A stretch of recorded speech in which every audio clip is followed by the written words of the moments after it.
Good afternoon, everyone, and welcome to the October 13th meeting of the Portland City Council. Would you please call the roll? Novick, Here. Fritz. Here. Fish, Saltzman, Here. Hales. Here. Welcome, everyone. Appreciate your involvement this afternoon. We have a single item on the council calendar. I'll get Carla to read that for us, make a couple of opening comments, and we'll get started. Item 1152, amend the official city zoning map, planning and zoning code, and transportation system plan to carry out Portland's 2035 comprehensive plan, establish a new community involvement program and committee, amend related codes, the 2035 comprehensive plan, and plan map to coordinate policies and programs. Thank you. Thanks, everyone, for being here. Appreciate your involvement in the comprehensive plan process. Today, we're here to take more public testimony, and we're relying on that to tune this plan and make it as helpful as possible for the future of our city. Before we start, I want to go over some logistics to make sure this process goes smoothly. You can also testify in writing or by email or online with the Bureau of Planning and Sustainability's MAP app. And we recommend that you do that in addition to or to complete testimony that you might make here today. Want to acknowledge that, again, we continue to receive written testimony and in various electronic and paper forms, and that's very helpful to all of us because we're taking in a lot of information, so written material is quite helpful. To maximize the number of people that are going to be able to speak this afternoon, I'd like to limit oral testimony to 2 minutes each, and again, that gives you a chance to summarize your points, and if you can't get it all in, you can follow up by email or in writing, and we do actually read these materials.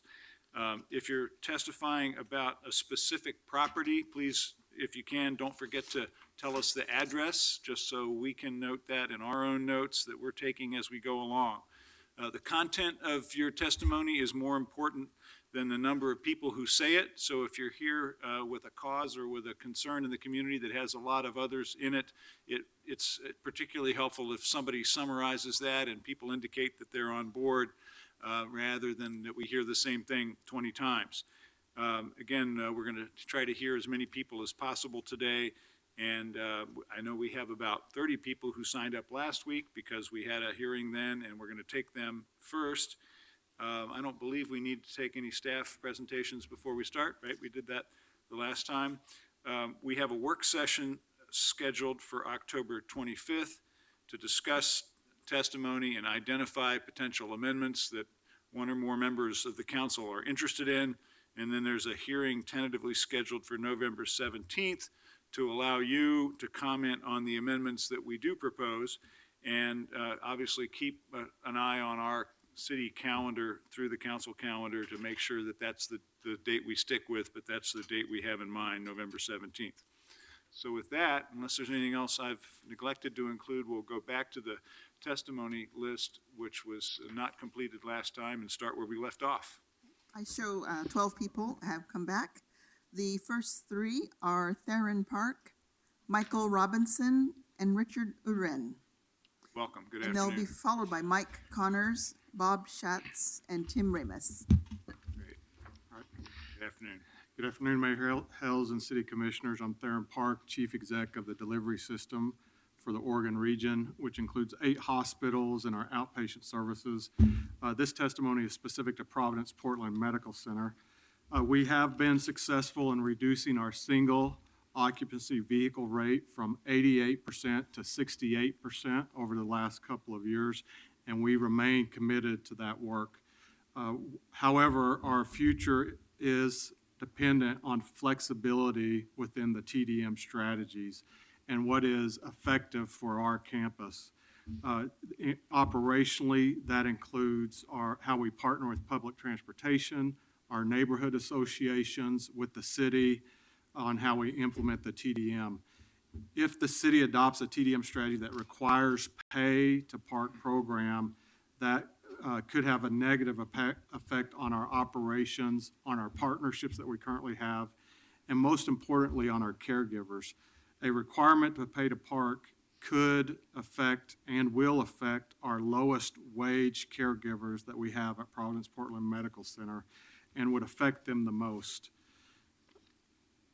What we would respectfully request of the City Council is to not adopt the TIR and TDM regulations.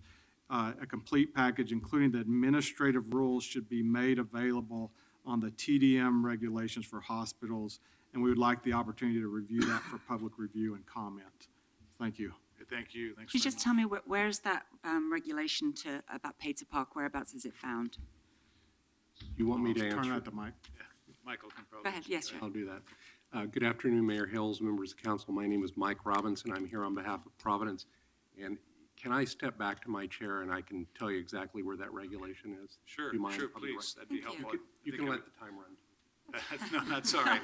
We won't It's do very that to noble of you. you. Thank you. You don't get charged for it when I've interrupted and asked a question. Figure if you cut lawyers short, you might be happy about that. So, let me make sure I've got the right regulation. So, Counselor, in 33-266-410.A, this is under the Transportation Parking Demand Management section. This is Section A purpose. It describes the methods by which TDM will reduce single occupancy vehicle travel, and one of them is pricing. And we understand by working with our friends at PBOT that pricing includes charging employees for parking. We also have a handout that was given to us by PBOT in July that shows a point system, which we thought was a very encouraging way to address this sort of an objective system whereby we could try and use various strategies to reduce SOVs beyond the reduction we've already made. And under one of the strategies is pricing, charging employees for parking. Now, this version doesn't have a percentage figure, but when we met with PBOT the first time, the percentage figure, the points that you would get for pricing was 40%. So almost half of the points you'd be awarded for successful TDM strategy was pricing. And that is, in turn, charging employees for parking. That's where you find this information. And let me do my testimony. It's only going to take about 30 seconds, and I'll make a final point that might be helpful to you. So my name is Mike Robinson. I'm here with Mr. Park on behalf of Providence Health and Services, Oregon. We have 2 letters we've submitted to council, one by myself and one by Ms. Farnham, who runs Portland Providence Medical Center, and Mr. Park. And our primary concern is the lack of the administrative rules. That's really how the council is going to understand how TDM will be achieved. And what we have asked of PBOT, and we still think this is a reasonable request, is before we have the land use regulations in place, not only in Title 33, but then the regulations in Title 17, let's see what the administrative rules look like. It may be that we're able to resolve our concerns by a good set of administrative rules, but as Mr. Park said, our primary concern is we're adopting the regulations to set this process in motion, but we haven't done the rules yet. We don't even know what they're going to look like. So our primary request, and we've made this in the letters, is let's get the package, if we could, the complete package, before we adopt the land use regulations that set this in motion. Thank you And very that's all much. I have for today. And obviously, having been a nurse myself, I know that transit doesn't run from the hospital where I used to work to the house that I now live in. So I will be very interested if you keep me involved going on. Thank you. Thank you. Thank you. Welcome. Good afternoon. My name is Richard Uran. I live in the Alphabet District of Portland. I appreciate the opportunity to testify in favor of the proposed FAR reduction in the historic Alphabet District. I've also provided written testimony. All of us who own property in this area are aware of the privileges and restrictions of living in a historic district. In the case involved here, 2 lawyer owners of property in the Alphabet District are unhappy with the obligations that come with owning property in such a district. Their objection centers on the floor area ratio for new buildings, which means they could not build the oversized 160-unit apartment complex they have in mind. They have been trying for several years to build something on the property they own between Hoyt and Irving on 18th Street. Their proposals have been opposed by the neighborhood because the building they want to construct in order to maximize their investment is blatantly out of scale with the surrounding historic neighborhood. They are asking to have their property exempted from the proposed zoning provisions. They have also threatened to sue the city if City Council refuses to grant this exemption. But they have not stopped with the threat of a lawsuit. They have cleverly attached their personal agendas to several real and difficult housing issues the city currently faces.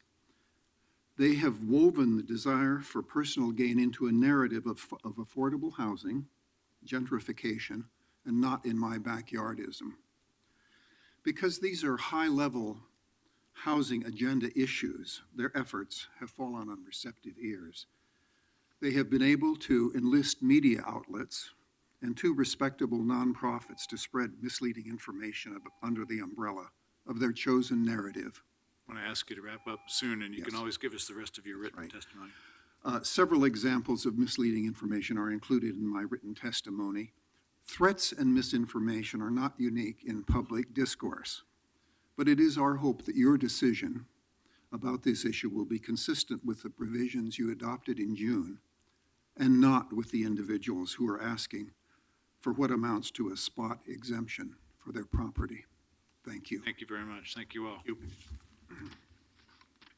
Next, we'll go with Bob Schatz, Tim Ramus, and Brian Carlton, and they'll be followed by Mike Connors, Jim Pliska, and David Schulhammer. Welcome. Good afternoon. Thank you. I'll go first. I'm Bob Schatz. I own property at 123 through 311 Southeast 97th Avenue. It's 3 properties together that add up to 54,000 square feet. I own this property since 2007, and I plan on developing it. The reason why I'm in front of you today is the Planning Bureau plans on changing the zone from this property from EX to EG1.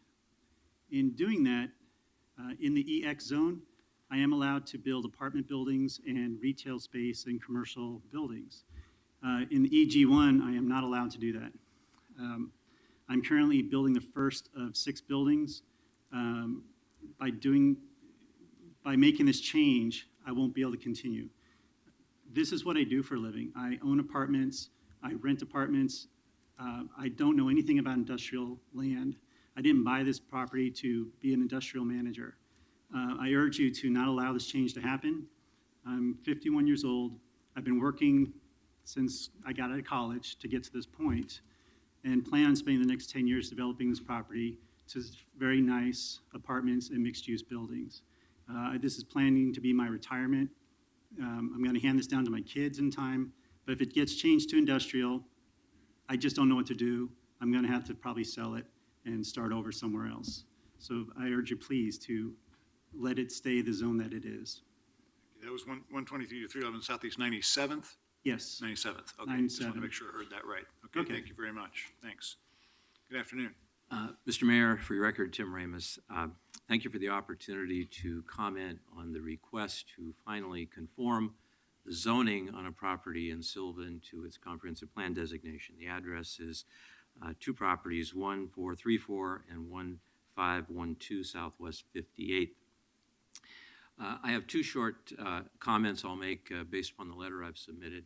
The first is I want the record to be absolutely clear that I wholeheartedly support and join in the commitment made by my neighbor, Michael Foster, that this land will not be developed without creating a sidewalk along Southwest 58th. That sidewalk is a critical connection from Michael's home further up the hill to the amenities and services in Sylvan, and it's been my commitment to him that we would make sure that that happens. You will recall that the concern of the staff has been that, at least in theory, someone might try to develop that land without building a sidewalk. We won't do that. You have our commitment to that.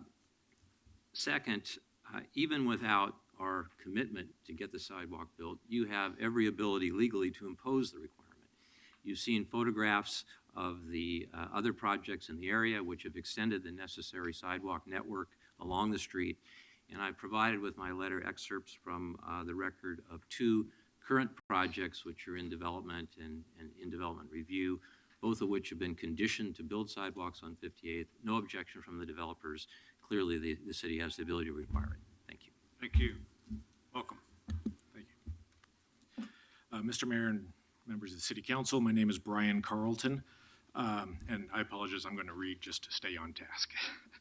I'm an architect here in Portland, and I'm here to comment on the planned modifications to longstanding allowable floor area ratios in the Alphabet District. I'm currently working with Northwest Housing Alternatives on a potential affordable housing project in the neighborhood. While I'm working with NHA and care deeply about affordable housing, the reason I'm here is to address the greater impact that downzoning in the Alphabet District can have on this neighborhood, other inner city neighborhoods, and our metro area as a whole. Not only is allowing for higher densities in our inner city neighborhoods a staple of sustainable city development, it is also a key ingredient in our effort to provide housing for our low and middle income citizens. While it is never the right time to restrict access to neighborhoods that offer connections to jobs, public transit, shopping, and services, it is especially short-sighted to do so at a time when our city is struggling to provide housing and so many are in need of such a place to live. As the owner of an architecture firm that has received several awards for our work in historic preservation, I care deeply about the historic fabric of the neighborhood and believe historic sources should be protected. I also believe history should be viewed inclusively, and in the case of the historic Alphabet District, one cannot protect the district without protecting the architectural diversity. The mix of historic buildings ranges from 2-story Victorian homes to 6-story apartment buildings to various religious, cultural, and commercial buildings. While scandalous when they were first introduced to the neighborhood in 1903, taller apartment buildings added to the richness of life in the neighborhood and opened it to a more economically diverse group of citizens. This is an ideal that we are struggling to realize throughout the city today. I believe preservation and development must not be at odds. Context-appropriate, neighborhood-friendly development at higher densities and scale is possible, and Portland already has guidelines and review mechanisms in place to ensure new development is sensitive to historic resources.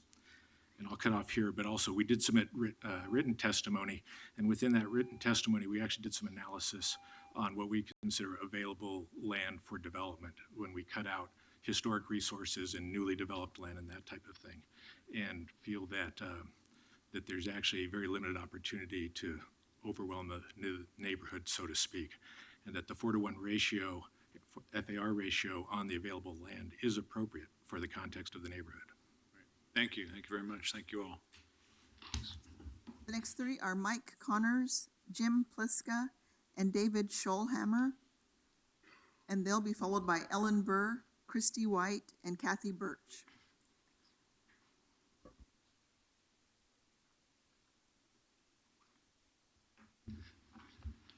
Welcome. Good afternoon. Who would like to go first? I'll go ahead and go first since I'm next on the list. Thank you, Mr. Mayor, Commissioners. For the record, my name is Mike Connors. I'm here on behalf of Space Age Fuel and Pliska Investments LLC, who owns and operates several gas service stations throughout the city.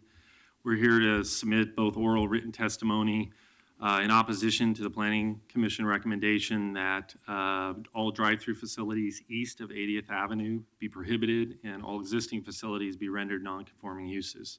What we're asking you to do is to instead adopt the staff recommendation that was developed before the Planning Commission. I'll explain briefly why. First of all, we understand with the mixed-use zones that there's a desire to make them more pedestrian-friendly, but you have to balance that against the need for some auto-accommodating uses. Gas stations being a number one. Cars going to be around for a long time. We're still going to need gas. And you wrestled with that in the comprehensive plan and adopted policy 4.24, which said that you're prohibiting gas stations, or excuse me, drive-through facilities, gas stations is a subset of that, in Central City, and then restricting it in the inner ring districts, but no other policy. Staff took that, carried that forward, came up with their own recommendations, and then spent months talking with us and many other stakeholders to come up with the right balance. And they introduced a recommendation that basically allows drive-through facilities in the CE zone only, and then prohibits it in the remaining mixed-use zones, but says existing facilities do have the right to rebuild, upgrade, or remodel. What happened at the Planning Commission level is after the public testimony during the work session, one of the commissioners proposed this new policy. There was no analysis of the policy, what the implications would be. Staff recommended the Planning Commission not adopt it. We strongly encourage you to look at those deliberations because it was clear that some of the commissioners that voted in favor of it weren't really in favor of the policy. They really just wanted to get the issue to have you discuss it. But we think there's several problems with it. First of all, it takes away a need in a very large part of the city for gas stations. It unfairly penalizes those existing businesses who have developed those and they're rendering non-conforming uses and would prohibit them from remodeling or upgrading those facilities. We don't think that's a good policy. What we ask you to do is to adopt the staff's recommendation that was developed consistent with your comprehensive plan policies after months of discussions and real thorough analysis. And I appreciate you allowing me to go a little bit over my time. Thank you very much. Thank you. And presumably then car washes are also drive-throughs, are they? Yeah, drive-throughs are a pretty broad group. I mean, coffee places that you drive up to, it's a pretty broad But that, group. I would understand that coffee, but I hadn't actually thought of the purpose of a garage or a dry wash. Car wash. Car wash, right? yeah. And car washes are generally more environmentally sensitive than soaking it up in your front yard. Thank Yep. you. Thank you. Welcome. Hi, my name is Jim Pliska, managing member of Pliska Investments and owner of Space Age Fuel. And we have 4 facilities that are affected by the basically of not allowing drive-throughs as or making these a non-conforming use. And we've been in business for over 30 years and had these facilities, and we want to continue to service the areas out there. And I feel it's real unfair for us not to be able to upgrade these facilities in the future. There might be other forms of fuel in the future that cars may use, et cetera. And I think it would be very short-sighted not to allow the upgrade or rebuilding of these sites for fueling facilities. Thanks. Thank you. Thanks very much for coming. Welcome. Good afternoon. Hello, my name is David Scholhammer, and I chair the Land Use Committee for the Selwood Moreland Improvement League, better known as SMILE. Our neighborhood has 2.8 miles of commercial corridor that is experiencing phenomenal growth. We seek to improve the quality of the mixed-use buildings and preserve the desirable qualities and charm of our neighborhood. I will address new changes proposed by the PSC. Ellen Burr will discuss our request for a design overlay in the next group, and Rachel Ginocchio from the Selwood Westmoreland Business Alliance will testify later today. First, SMILE and the Business Alliance support the PSC changes regarding low-rise commercial storefront areas, specifically CM1 zoning on Southeast 13th Avenue, south of Tacoma Street. Second, the PSC proposes to increase the building height bonus from 3 to 5 feet for a tall commercial ground floor. We oppose this increase for buildings abutting residential property. Tall mixed-use buildings can dwarf residences and deny solar access and privacy. The PSC proposal favors commercial property values over the quality of life and property value of abutting residences. Third, the mixed-use zones project includes a height step-down for buildings within 25 feet of some abutting residential properties. The PSC proposes to apply the tall ground floor bonus to the step-down height. We oppose this increase of the step-down height. It would further sacrifice residential quality of life and home equity to improve interior aesthetics of commercial space. In summary, we support the tall ceiling bonus presented in the proposed draft report from the mixed-use zones project that was presented in May, and oppose PSC changes in the recommended draft you are now considering. Thank you. Thank you. Thanks very much. Thank you all. Next three are Ellen Burr, Christy White, and Kathy Birch, and they'll be followed by Susan Sturgis, J.D. Din, and Kevin Flanagan. Good afternoon. Welcome. Good afternoon. My name is Ellen Burr, and I'm representing the Smile Neighborhood Association today. Thank you for the opportunity to testify. Our written testimony includes many details, which I will not go into here. The Selwood Moreland Improvement League is again requesting that you expand the design overlay to our neighborhood. We understand that we do not meet one of the criteria of the mixed-use zones project for expansion of the D overlay, as we are not a comp plan designated civic corridor or urban center, but a mixed-use neighborhood. But we do meet the other criteria, which states explicitly that a D overlay is being expanded to those areas that are expected to see the greatest amount of development and change and warrant additional design oversight. In 2014, we had 5,927 housing units. As of a couple of weeks ago, we are expecting an 18% increase with 1,119 additional units of multifamily development in the pipeline. This number does not include the increase in the 2 years between the 2014 census and now. Compare this to Division, a town center expecting 700 new units, Lloyd Center with 1,000 units. Both of these have a D overlay. You may be thinking that if you apply this D overlay to Selwood Moreland, you need to apply it to all neighborhood centers with a mixed-use neighborhood comp plan designation. We've included a chart of those neighborhoods, and they do not have our amenities, nor are they experiencing anywhere near our growth. A little history here, because one of those is Multnomah Village, which already has the D overlay. In the 1990s, both the East Portland Community Plan and the Southwest Community Plan were initiated. The Southeast Community Plan was to follow, but in 1996, ballot measure 47 resulted in property tax cuts and the early suspension of these neighborhood planning programs. The city turned its focus elsewhere, and Selwood Moreland did not get to partake in the Southeast Community Plan. Through these community plans, 3 Southwest neighborhoods, Multnomah Village, Hillsdale, and Johns Landing, received a design overlay in their centers. We asked to receive the design overlay in parity with these Southwest neighborhoods. Thank you. Thank you. Good afternoon. Good afternoon. My name's Christy White. I'm representing the University of Portland and its 5,000 North Willamette Boulevard. We've distributed some testimony and had prior testimony and a couple letters and emails on the record. I'm going to go over just 3 of the 5 issues that we have remaining under the CI zone, and just want to express that University of Portland largely supports the CI zone project as it applies to its property. The first one is building length. The new CI zone imposes a 100-foot building length along our North Willamette Boulevard frontage.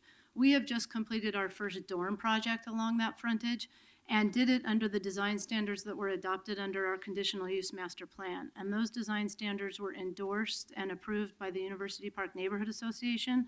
Those design standards don't carry the 100-foot limitation, but they do carry articulations and breaks and facade. We don't want to have a situation where our master plan expires in 2023 and we have additional dorm projects, and then this standard changes and we have an inconsistent design frontage along Willamette Boulevard, because of course it's really important on campus environments to have consistent design of those same typology buildings.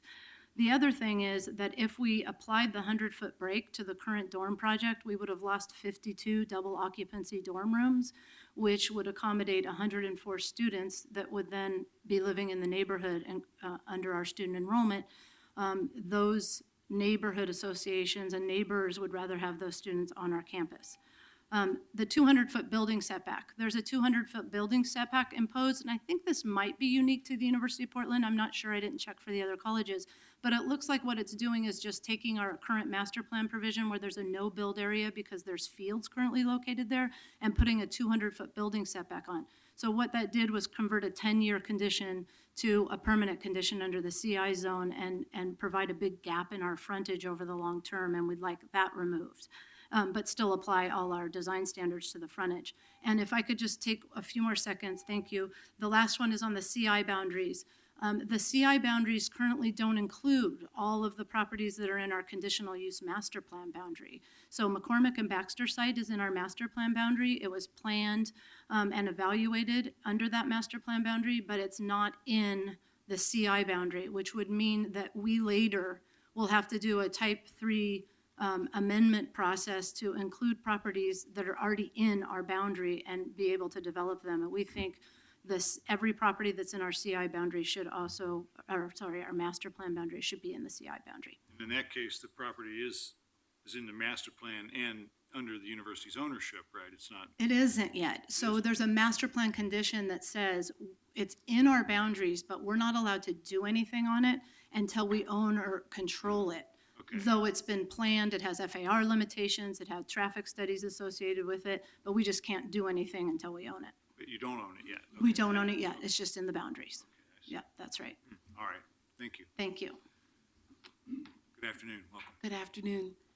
Can you hear me? Yes. I've not done this before. No, you're fine, go ahead, please. My name is Kathy Birch. I am a resident and homeowner in Southeast Portland in the Richmond neighborhood. I've been there for 30 years. My property is currently zoned R5, and the zoning is to change possibly to R2.5. First of all, I wish to support the testimony given last week by a Richmond resident who described and displayed pictures of several single-family homes that had been bulldozed and replaced by 2 houses in the $800,000 category. This will not solve the affordable housing problem, to say nothing of tearing at the visual fabric of the neighborhood and the cachet of PDX. I actually think that ADUs are more consistent with the design, because then one set of aesthetics would go with both buildings. Having supported her testimony, I would like to add some other ideas. I know there is a lot of pro and con regarding density. Instead of picking sides, I want to speak to how density is designed. I personally am upset over removal of mature trees to squeeze in new buildings from property line to property line. The building style is rationalized as a response to global warming.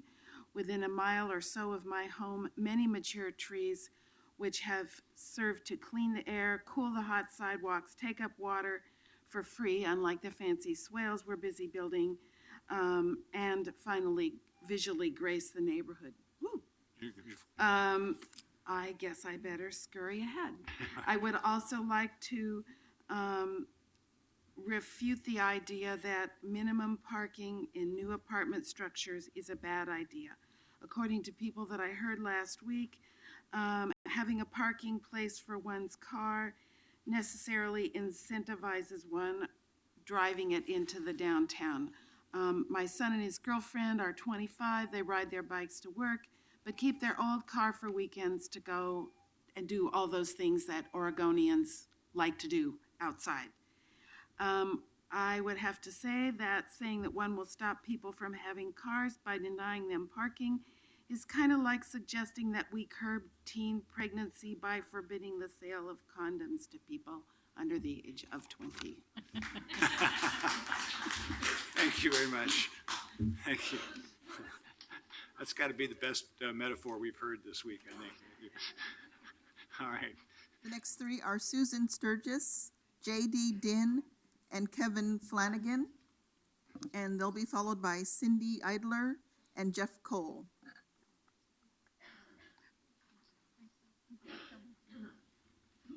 Good afternoon, welcome. Hello, Go ahead and start if you're ready. my name's Kevin Flanagan. I own Inland Sea Maritime Group and Schooner Creek Boat Works, which is located at 3255 North Hayden Island Drive.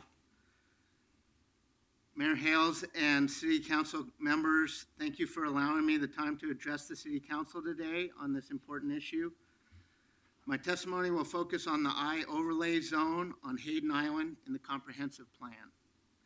This overlay is inappropriate for Hayden Island and should be removed from the industrial lands on the island.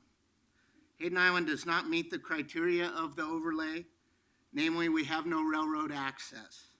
on the island. Currently, trains do not stop on the island, and there are no plans for such a stop on the island. Additionally, the island is limited for truck access due to the single bridge to the island. Due to these constraints, it's unfair to apply these overlays to the industrial lands on the island.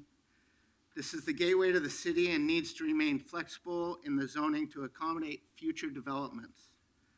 Directly across the river in Vancouver, the waterfront is being developed similar to the Portland South Waterfront development. Hayden Island is an area of the city that is changing, and we need to allow for future changes on the island to accommodate the growth. Additionally, Hayden Island contains some of the best and most accessible beaches in the city. The island is currently park deficient. Public access to the Columbia River should be of paramount importance to the city. River access is very limited in Portland, and any opportunity to increase river access should be considered. My company had previously proposed a motorized boat ramp next to the train bridge on the north side of Hayden Island. I have included a conceptual plan for you to consider. This is a plan similar to the Willamette Park or Cathedral Park boat ramps along the Willamette River. However, the I-overlay limits parks to less than 2 acres, which would preclude this boat ramp from being developed. The Oregon State Marine Board had previously deemed this a regionally significant access point for the Columbia. And the East Hayden Island Advisory Board, which I was a member, had designated a river access park at this location.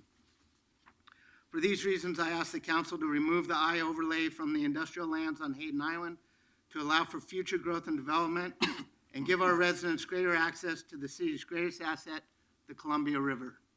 Thank you for your consideration. Thank you. Thanks very much. Welcome. Hi, my name is J.D. Din, and I rep here to represent my mother, Mo Din.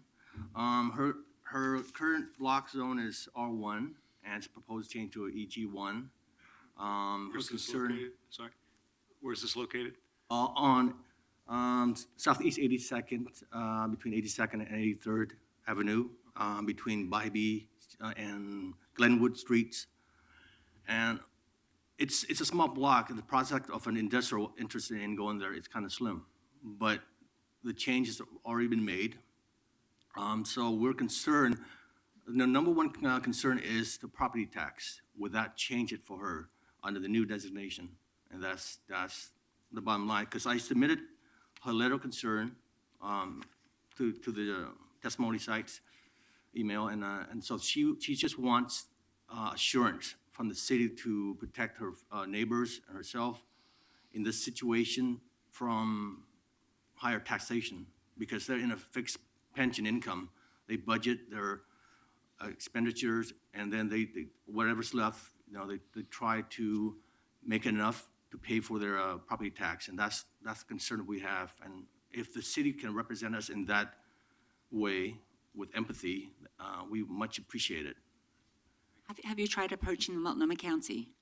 Not yet, because this is introduced to us now. Yes, so what I would recommend is whoever is your county commissioner, bring it to that person's attention, because it's the county that sets the property taxes. So Yes. they should be able to answer that question. Am I right with that? Yeah.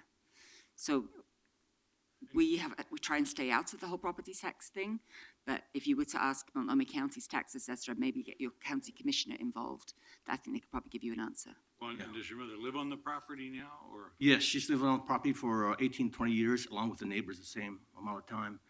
And There's also a senior tax deferral process, so we'll make sure you get information about that. We've got your contact info, I assume, in your testimony, so thank you. Thank you very much. Welcome.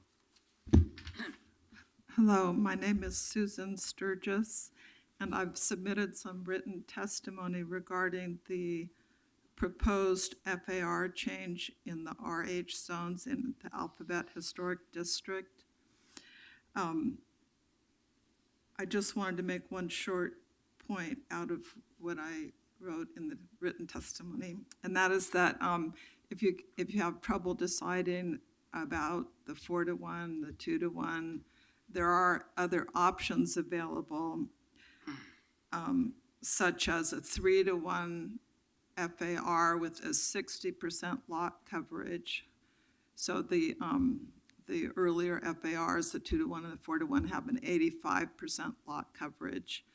But with the 3-to-1 and 60% lot coverage, you could have a 5-story building, but the reduced lot coverage along with the setbacks might keep it from intimidating neighboring historic properties.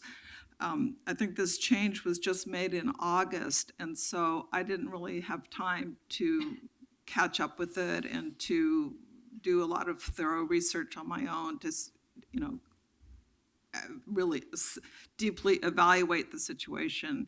So this is kind of my first brush at it, but I just wanted to make the point that there might be some other options, some other flexible ways of handling the issues that would address both the neighborhood concerns and other property owners' concerns. Thank you. That's great. Thank you very much. Thank you all. And the last two I have off of the previous list are Cindy Idler and Jeff Cole.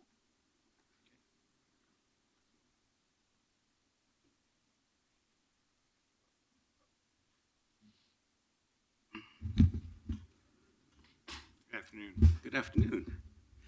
Well, I'm Jeff Cole, and this testimony today is on behalf of Wayne Rask, a fractional owner and principal broker representing adjacent properties at 110 and 160 Southeast Ankeny Street in the Prunedale area of Gateway. We have specific concerns about the rezoning of these lots from the current EX zone to a reconfigured EG1 zone. Our first priority has been to fulfill cleanup on these parcels. It is listed as number 17 on the Portland Brownfield funded project list. The ownership's ultimate vision for these properties includes a 5-story industrial flex building to accommodate small space users such as startup, minority, and women-owned businesses, as well as build much-needed affordable housing as part of mixed-use development. And as you know, brownfield remediation of these properties will cost ownership hundreds of thousands of dollars. And while we appreciate the city's need to dedicate an adequate inventory to land zoned for the exclusive employment related uses, we would still prefer the land to remain zoned EX so that the buildable development justifies the projected cleanup costs of the site. However, if the final decision is to rezone our properties to EG1, we would request the following to maintain the viability of our vision. Number one, retain the current Gateway Plan District bonus floor to area ratio and height limits. These are on maps 526-2, 526-3. Under these maps, the maximum FAR is 6 and the maximum height is 120 feet. The zone EG1 with a 45-foot height limit and a 3-to-1 FAR makes it very difficult to fulfill our vision for these properties in light of the expenses. Number two, eliminate a new street through our properties called for in the Gateway Master Plan. Again, if we're going from EX to EG1, that's a pretty marked shift in usage, and this represents a huge expense on top of the cleanup costs. Number three, allow conditional residential use within the Prunedale EG1 area. Our properties are located 500 feet from the Southeast Burnside and 102nd Max Station, and in close proximity to CX properties on 102nd that allow buildings over 75 feet with a potential FAR up to 14.1. And number four, allowed FAR and height bonuses and residential use as part of planned development on project sites greater than 2 acres. This is kind of similar to the mixed-use zones project. This would be a perfect fit for potential parcel sizes in the Prunedale area. Yeah. So what's the total size of those properties? It's just roughly? about 2 acres for all three lots. Each about, Yeah. okay, yeah, okay. All right, thank you very much. Okay, and if I could just want to make one final remark that there's been a lot of planning for the Gateway District. We like to be part of a revitalized Gateway. We know there's been a lot of planning in the past, and we encourage the city to keep up the good work and focus on this important area. Thank you. Thank you very much. Okay, so let's move on to the list of folks that signed up today. I have a total of 48. Okay, we'll get as The- far as we can, folks. Well, thank you. Go ahead. First three, please come on up, are Doug Klotz, Rick Glick, and James Driscoll.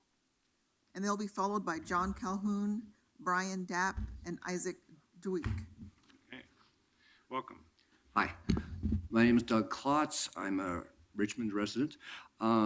I'm testifying again on removing parking requirements in mixed-use zones. I was at the Planning Commission briefing Tuesday on inclusionary housing, and it seems that there is some concern out there that the inclusionary housing program, as it now sits, will work in the central city, but may have a hard time in the mixed-use zones.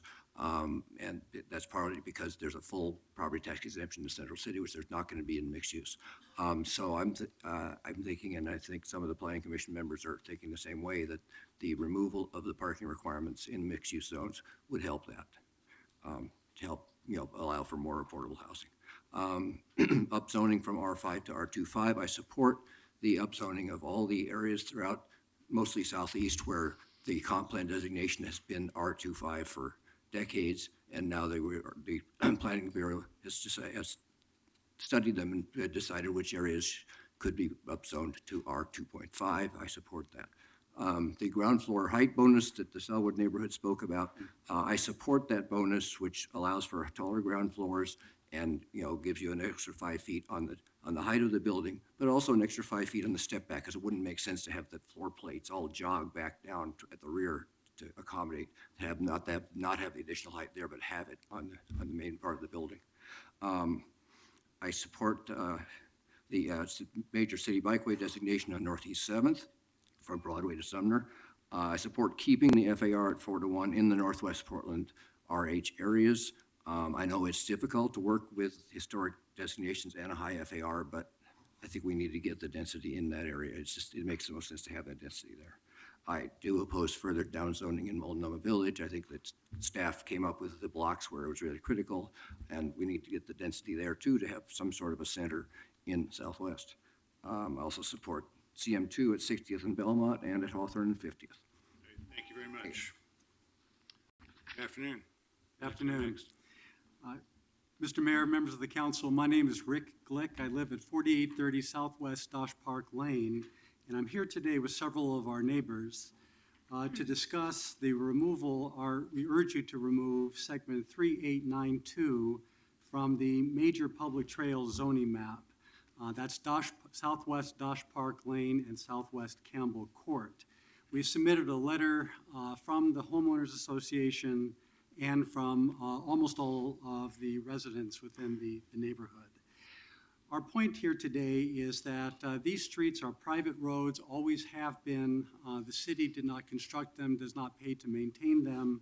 The homeowners pay to maintain them.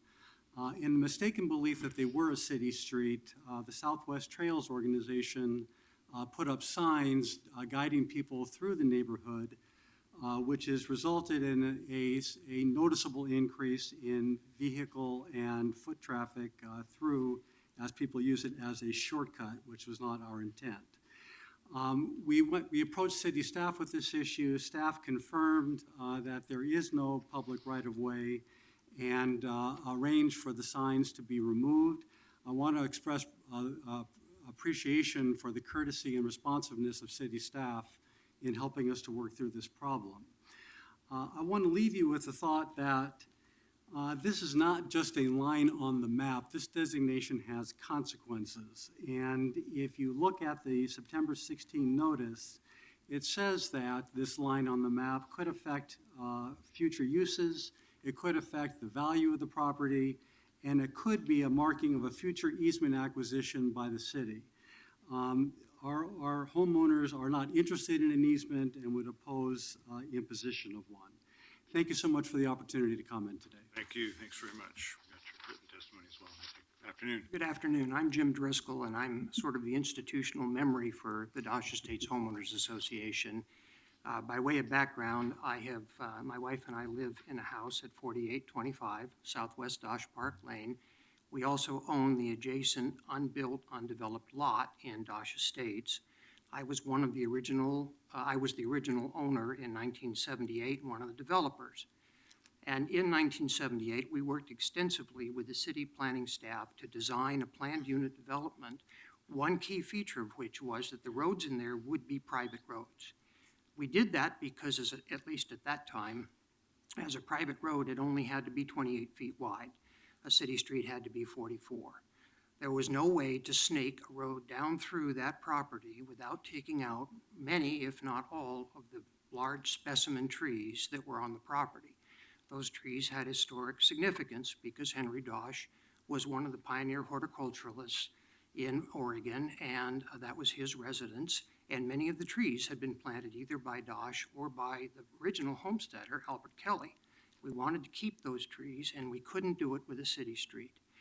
So the project was developed with everybody understanding and knowing that those roads were private roads. There was no public right-of-way acquired by the city or asked for. None was given. And there are no sidewalks. So this has the practical consequence that if you're going to put a public trail through there, you've got to either locate it in the street or you've got to take out a bunch of people's front yards.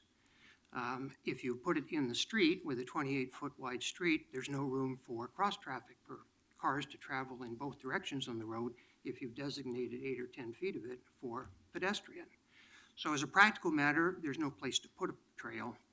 As a legal matter, the city has no right to put a trail in there. And as Mr. Glick mentioned, it's really kind of frightening when you look at the public recreational trails provisions in the Planning and Zoning Code and the consequences that occur if you once designate this on the map. The city can do all kinds of things and make you do all kinds of things, including we couldn't build on our vacant lot without first building. They can make you build a section of trail. Where are you going to build it? So Thank you. I'm out of time. As I Thank you. recall, you even have some trees in the middle of the street and worked around them. Precisely, and we snaked around them to save the trees, and so. Turned out well. Thank you. Thank you. My daughter had a friend who lived there. Pretty. Next three are John Calhoun, Brian Dapp, and Isaac Duick. And they'll be followed by Greg Moreland, Frida Christopher, and there may be two people, Frida Christopher with David Douglas. She's here. I'll hold it right there. She's here. Go ahead, John. Frida, come on up. Good afternoon, Mayor Hales, Commissioners. I'm Sorry, you're on deck, Frida. Go ahead, John. my name is John Calhoun. I'm also a resident of Dosch Park Lane, and I'm the current Neighborhood Association President. I just want to echo what my neighbors have said, and to let you know that I have 17 of the homeowners, which is more than majority, who have signed on with our request. And that the city-approved bylaws require 75% approval to change any of the regulations. So as board president, I don't have the authority to do anything other than object to what has been attempted by the city or suggested by the city. So I'm just here to support what the others said. I appreciate getting this testimony and hearing this through. So you still have a homeowners association, right? It's a private street, therefore it is developed as a PUD. In effect, you still have a homeowners association for management of shared assets like the streets? Correct. Yeah. We maintain the street. We just spent $7,000 putting on a new ceiling on the road to maintain it. And did anybody contact you about this trail before the? There was some discussion in the past. We objected at the time. We thought it was going away, and then we got this notice. So Appreciate you calling it to our attention. Thank you. Welcome. Thank you. My name is Brian Dapp. I'm here today to bring to your attention serious problems with the proposed downzoning of mixed commercial property on Markham Hill located immediately west of OHSU as part of the 2035 Comprehensive Plan project. Many others I know from the neighborhood are also completely against the proposal. The Homestead Neighborhood Association has already weighed in on the matter, but unfortunately, we do not feel that the interests and concerns of many neighborhood residents have been taken into consideration by the association and by planning staff. I'm now speaking of the many renters who live in the west portion of Homestead, above OHSU on Markham Hill. I have included for your review a small collection of letters which illustrate their interests. I urge you to please carefully read and consider those letters. They represent many, many more people who did not have the opportunity to submit letters today. After reviewing the 2003 Markham Hill Plan, 2035 Comprehensive Plan Guide, and 2035 Comprehensive Plan Early Implementation, we find no justification for the proposed downzoning. In fact, these documents overwhelmingly support increasing development potential on Markham Hill, not restricting it. The 2035 Comp Plan Guide states that Portland can expect 260,000 new residents in the next 20 years. Where are these people going to live, and do we want to increase possibilities for people to live close to where they work? I kindly ask you to keep in mind an important and indisputable fact. OHSU employs 12,000 people on the Markham Hill campus.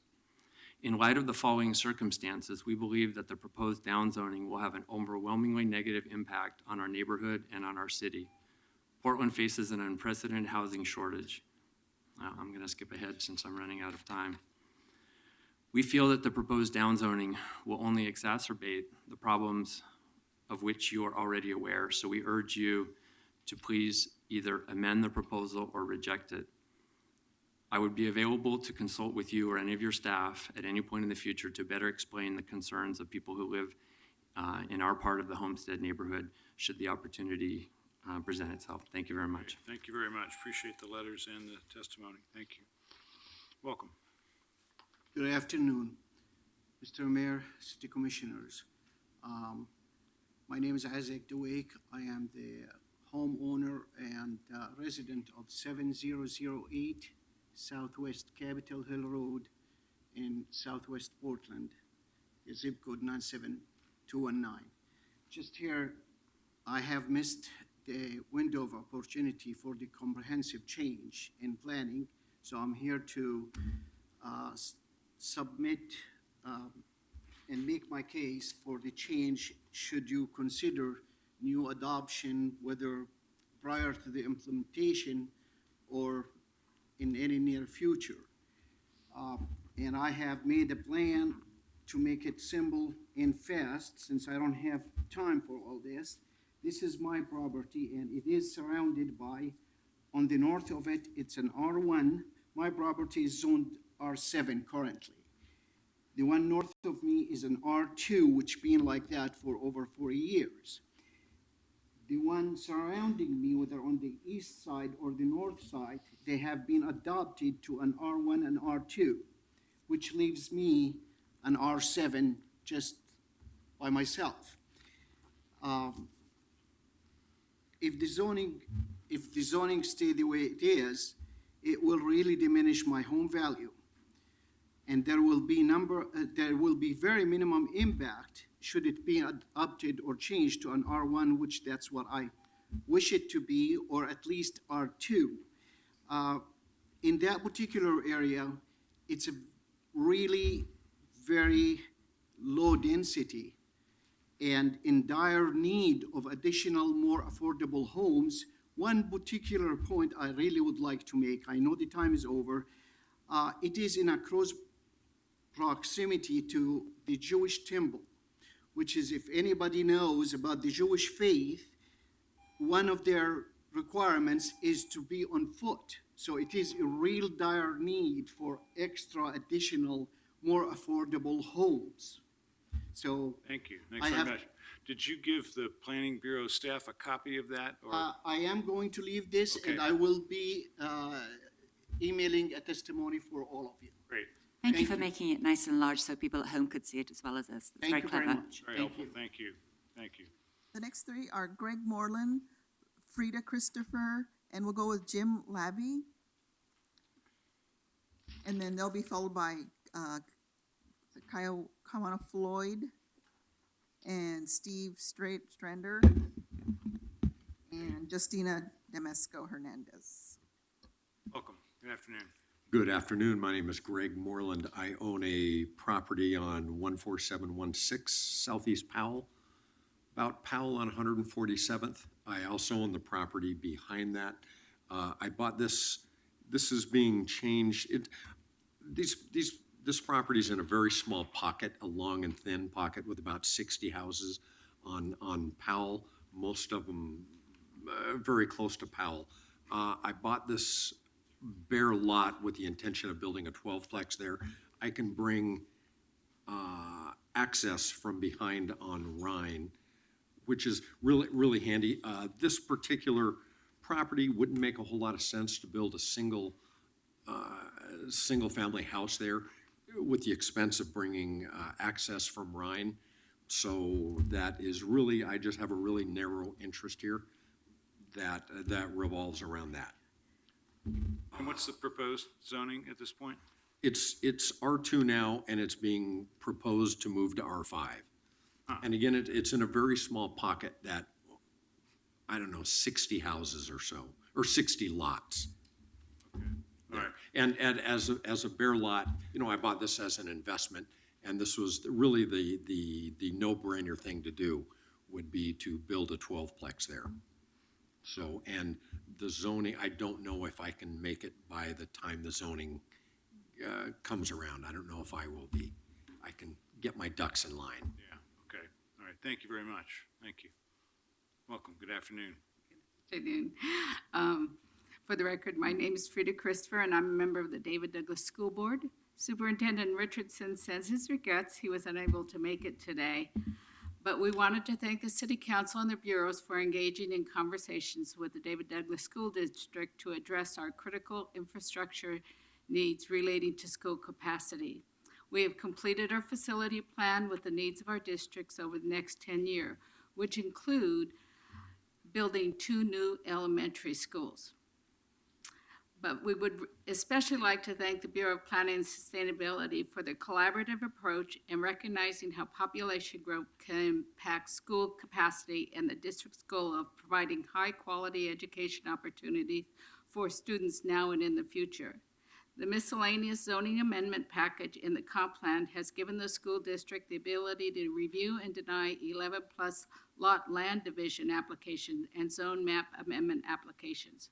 We wish to note that these 2 provisions only give us access to a small portion of potential new housing.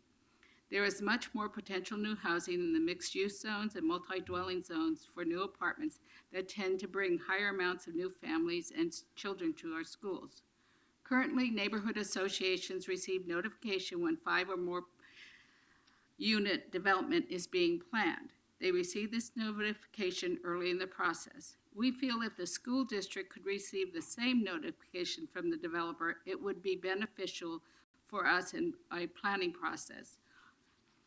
Currently, we only find out about the buildings because an administrator drives by, sees something being built, and has to stop and ask what's being built and how many bedrooms, etc. I have provided possible language changes to the code 33.120.050 with this testimony. We feel that this is a simple change that could be beneficial to all school districts for planning of enrollment each year. We're not asking to stop anything being built just to get notification. In addition, there is a change being considered by council in the elimination of this conditional use requirement for indoor agriculture on CE and CM3 zones. There are zoning changes being considered that would increase the amount of CE and CM3 zones in East Portland and David Douglas community. Indoor agricultural includes indoor marijuana grow operations. We are concerned about the indoor marijuana grow operations being close proximity to our current or future schools. Our request is to ensure that the conditional use process is required before any indoor marijuana grow operation is approved or placed. We would like an opportunity to provide input and share our concerns during the conditional use process. Without this conditional use process, we'll have no voice in the placement of these businesses. Please consider keeping in place the conditional use process to ensure our schools and communities have a voice in the future. We would appreciate your consideration on these 2 items. Thank you. Thank you, thanks very much. We might be able to look at the marijuana growing process applications in a different process, so we'll check in on that. Thank you. Okay, it's a zoning, it's a code change, is my understanding. Right. Yeah, we've mostly been looking at the retail question, so the grow. No, we're looking at grow questions Is too. that in there as Yeah. well? Okay, all right, thank you. I hadn't thought about that aspect of Yes, it, so thank I'm you. glad you had. All right, thank you, welcome. Hi there. My name is Jim Labby. I'm here today speaking also on behalf of Mark Bello, who just asked me to speak for him. We both served on the Title 11 Oversight Committee meeting last year. And my testimony, our testimony is about the need to remove the exemptions, the Title 11 exemptions for commercial industrial zones in the process of updating these zoning maps and codes. It's critical that the council consider the impacts of trees when it's, as it goes through the zone changes associated with the comp plan.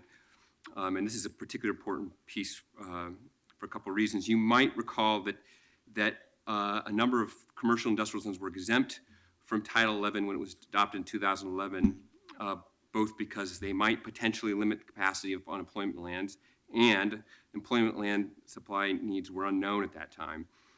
I think the first reason was never really justified because Title 11 doesn't require tree preservation. There's only an option to pay fee in lieu, and the density standards are really equal to the landscaping requirements in these zones anyway. So there's really very little situations where, I can't imagine a situation where Title 11 would displace employment land. So, but that aside, we know now with the city's economic opportunities analysis that there isn't a shortfall in at least in commercial land, commercial employment lands. In fact, there's a significant surplus, and I included the page from the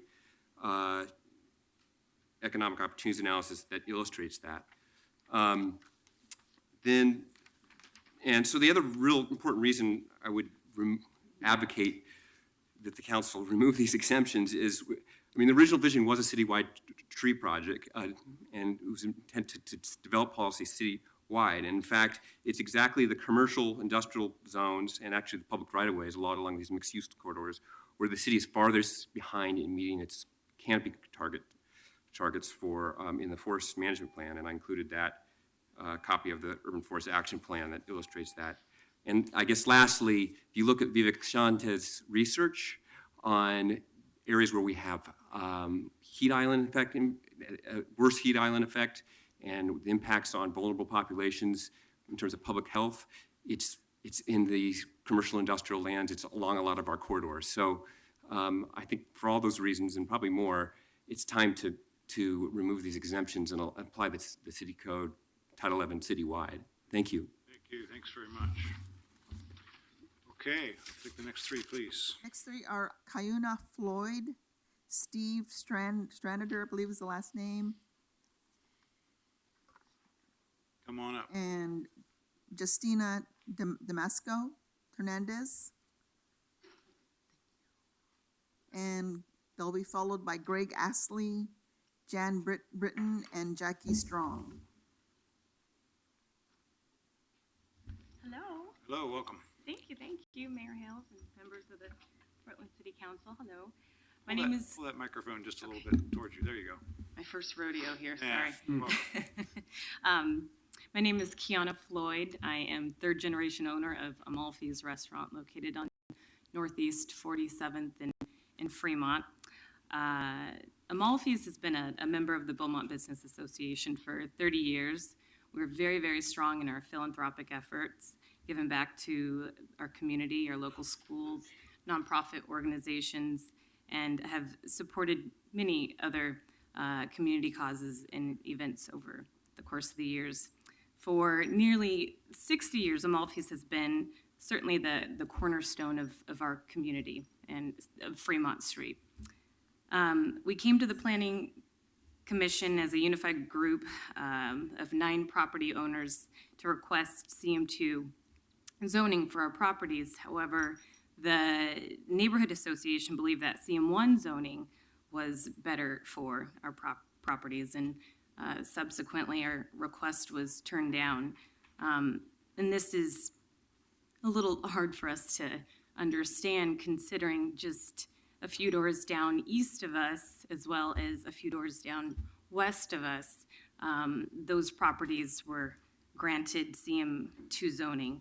And there's just a little small stretch of us, about three blocks, where we were not granted the CM2 zoning. And we know that it's good to listen to all of our neighborhoods, and we know that there's very active and caring people within these neighborhood associations who make their voices heard. But we're here today because we would like our voices to matter as well. The voices of long-term family-owned businesses that have been active in our communities for decades. I know Amalfi's for nearly 60 years that we've been in business, and Stanich is here for nearly 70 years in business. We've certainly given back to our community and created a lot of jobs for people, and we've certainly helped make Fremont the vital place that it is today. So we're just asking that these old guys, Amalfi's and Stanich's, and the small little stretch of 3 blocks be granted the same consideration to grow and prosper as the rest of Fremont and Cully and all the, I'd say the new kids on the block have been granted and considered. Please accept our request for CM2 zoning. Thank you. And thank you Thanks for your very much. consideration. Thanks. Welcome. Welcome. Good afternoon. Thank you for the opportunity to testify. My name is Steve Stanich. It's an honor to be here representing Gladys and George Stanich, who opened up Stanich's in 1949 to pay a large medical bill. From 49 to 66, they worked 3 jobs, and in 66, went full-time at Stanich's. The reason that I'm here is I guess to represent Gladys and George. I was born and raised in the Beaumont, Wilshire. I guess now we have 3 zones. It's called Beaumont, Wilshire, Cully, and Rose City. I believed Beaumont, Wilshire, and this is what I grew up, on 33rd is where Wilshire is, and on 57th was the end of it. I believe there was only one association, but that being said, I went to Beaumont grade school, played baseball at Wilshire Little League, and have lived and was raised, as I said, in the area for my entire life. The reason that I'm here is that my parents taught me at a young age they were the original pay it forward. They never advertised, word of mouth.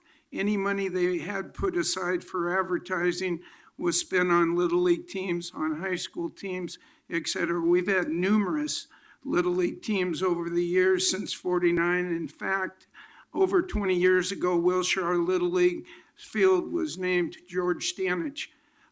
Just this summer, I changed it to Gladys and George to honor my mother, who was the cook. My dad was a Fremont philosopher and was the front guy, but my mom was the person that was making the burgers and allowed them to go from 3 jobs to 1 in 1966. I strongly believe that the 3 blocks from 47th to 50th should be the CM2 zone. We have a cemetery behind us, and I think it would, if anything, it would just be, as Kiana said, there's the same zones to the east and the west of us. And I'm still, I believe, a member of the Beaumont Wilshire Neighborhood Association, which now is Cully and Wilshire Neighborhood. Still live in the area, and I thank you for your time, and thank you for allowing me to testify on behalf of my parents. Thank you. Well, just a speculative question maybe, but, planning and zoning is about what you want to keep and what you want to change. So what would you expect to see change as a result of going to CM2 as opposed to leaving it at CM1 with these properties over time? Well, just the opportunity to maybe go up one more level and have, more people living in the area as an option. I'm not certain that we would ever even do it, but if it's to the left and the right, et cetera. But Also, I was wondering if the council, since we've been doing it since 49 and we have all these Little League teams, we don't go on the food channel because that costs $5,000. We take that and give it to the community. I was wondering if, before you make your decision, if our Little Leaguers from 49 to the present could have a vote. Wow. That's just, I'm just joking. I'm just joking on that. Well, that Wilshire Little League's still doing quite well, as you know. Yes, so- they were, went to the World Series last year, and we had a big celebration. My wife and I met them at the airport when they came back, and that was a lot of fun. Yes, it was. Thank you very much. Thank you for your Appreciate time. being here. Thank you. Thanks for coming. Mr. Mayor, doesn't the code provide somewhere that land use planning disputes should be decided in favor of Little League sponsors? I think there's a special place in land use for Little League sponsors. Thank you very much. All right. Was there Justina Hernandez here? Okay, then we'll go with Greg Astley, Jan Britton, and Jackie Strong. They're number 14, 15, and 16. Sorry, I haven't been calling the numbers. And they'll be followed by Martha McLennan, Susan Emmons, and Martha Cox. That's 17, 18, and 20. Okay, welcome. Who'd ever like to Good start? afternoon. Good afternoon. My name is Jan Britton, and I am representing the Woods Creek Homeowners Association in Southwest Portland. A few weeks ago was the first that we were aware of the planning proposals that would go on in our neighborhood for a addition to a trail. And let's see, I probably, just so you can place it, the notice was given to one of our homeowners at 7525 Southwest 64th Place. The proposal, as we understand it, is to be able to connect various trails that are in pieces. And somehow this little portion of our area was seen as a good place to connect, and we strongly disagree with it. Our Woods Creek development is 31 houses, it's 3 cul-de-sacs, and the cul-de-sac in question has no through access. The homeowner who received the notice, the trail as it starts goes through their front yard where there's already a fire hydrant and a large multi-use utility box. It's the only way I can describe it. 64th Place itself is a steep street to Woods Creek down to the creek. It's too steep for foot traffic, especially elderly, disabled, or for bicycles. It's obviously slippery when wet and treacherous with ice. Most of the people down in the lower cul-de-sac have to park up on the main road of Canby Street in inclement weather. The street's narrow, so there's really no room for public parking. Street parking would impede flow of residential traffic and be a hindrance to ambulance and fire or rescue vehicles trying to get through. The proposed trail, it goes down from this neighbor's house down to the creek across the bridge and hangs a left, and it goes through a green space that is currently private property of the homeowner association and is bordered by homes on both sides. It completely floods in the winter time, so it would not be safe for hikers going through. We're worried that building trails would cause possible erosion and interfere with the established system of absorption and drainage for that area. So I think you've used your time. I think you've given us a good picture of this, but the only notice of this that you got was a mailing to the one homeowner? That was the first we heard about this. This was a couple weeks, well, maybe 3 weeks ago. Ah, okay. And so it's kind of taken us by surprise, and we were sort of scrambling as to how to proceed from here. So, And I should know this, but I know you're in the Woods Creek Homeowners Association. Right. Which neighborhood association are you in? to be honest with you, I don't know. I think it's Ash Creek. Yeah. Which is it? Ash Creek? Ash Yeah, I think you're Ash Creek. Okay. All right, okay. we will check up on this because the fact that you found out so late is kind of concerning to us too. So Okay. thank you very okay. much. Appreciate All it. right. Thank you. Welcome. Whoever would like to go next. I'll go next. Hello, my name is Jackie Strong. I'm representing the Strong family. And we're a longtime resident of Portland, residents of Portland, and we've been, community activists for a long time. We own a significant piece of property at the corner of Williams and Alberta in the area that's really just turned around as far as growth and, some say has been gentrified. Initially, our property was zoned as CM1. We fought really hard, and we worked with the Planning and Sustainability Commission to be able to get it upgraded to CM2, and we're greatly appreciative of that. All the folks in our block came together, and we all joined, and we advocated for this new zoning to happen. Even the Department of Oregon, who is situated across the street from this property, was in agreement that it should be upzoned to CM2. We have approximately an acre there, which would allow us to be able to do a considerable sized project there, and we are in the process of trying to develop that property. But in our efforts, we connected with PDC, and PDC had mentioned to us that they have a North-Northeast Economic Initiative program going, which is created to generate wealth for African Americans, especially those that have been displaced by gentrification, and also to pay back to the African American communities that have been so wrongly affected by gentrification. Started thinking and thought about, wow, if we could have some entitlements similar to what is happening with all of those buildings that are going up all around us on Williams and Alberta, it would be great. It would create generational wealth for my family. And it would also help us with the developmental process to be able to add some affordable housing for marginalized communities like veterans, for seniors, for African Americans to come back into the community.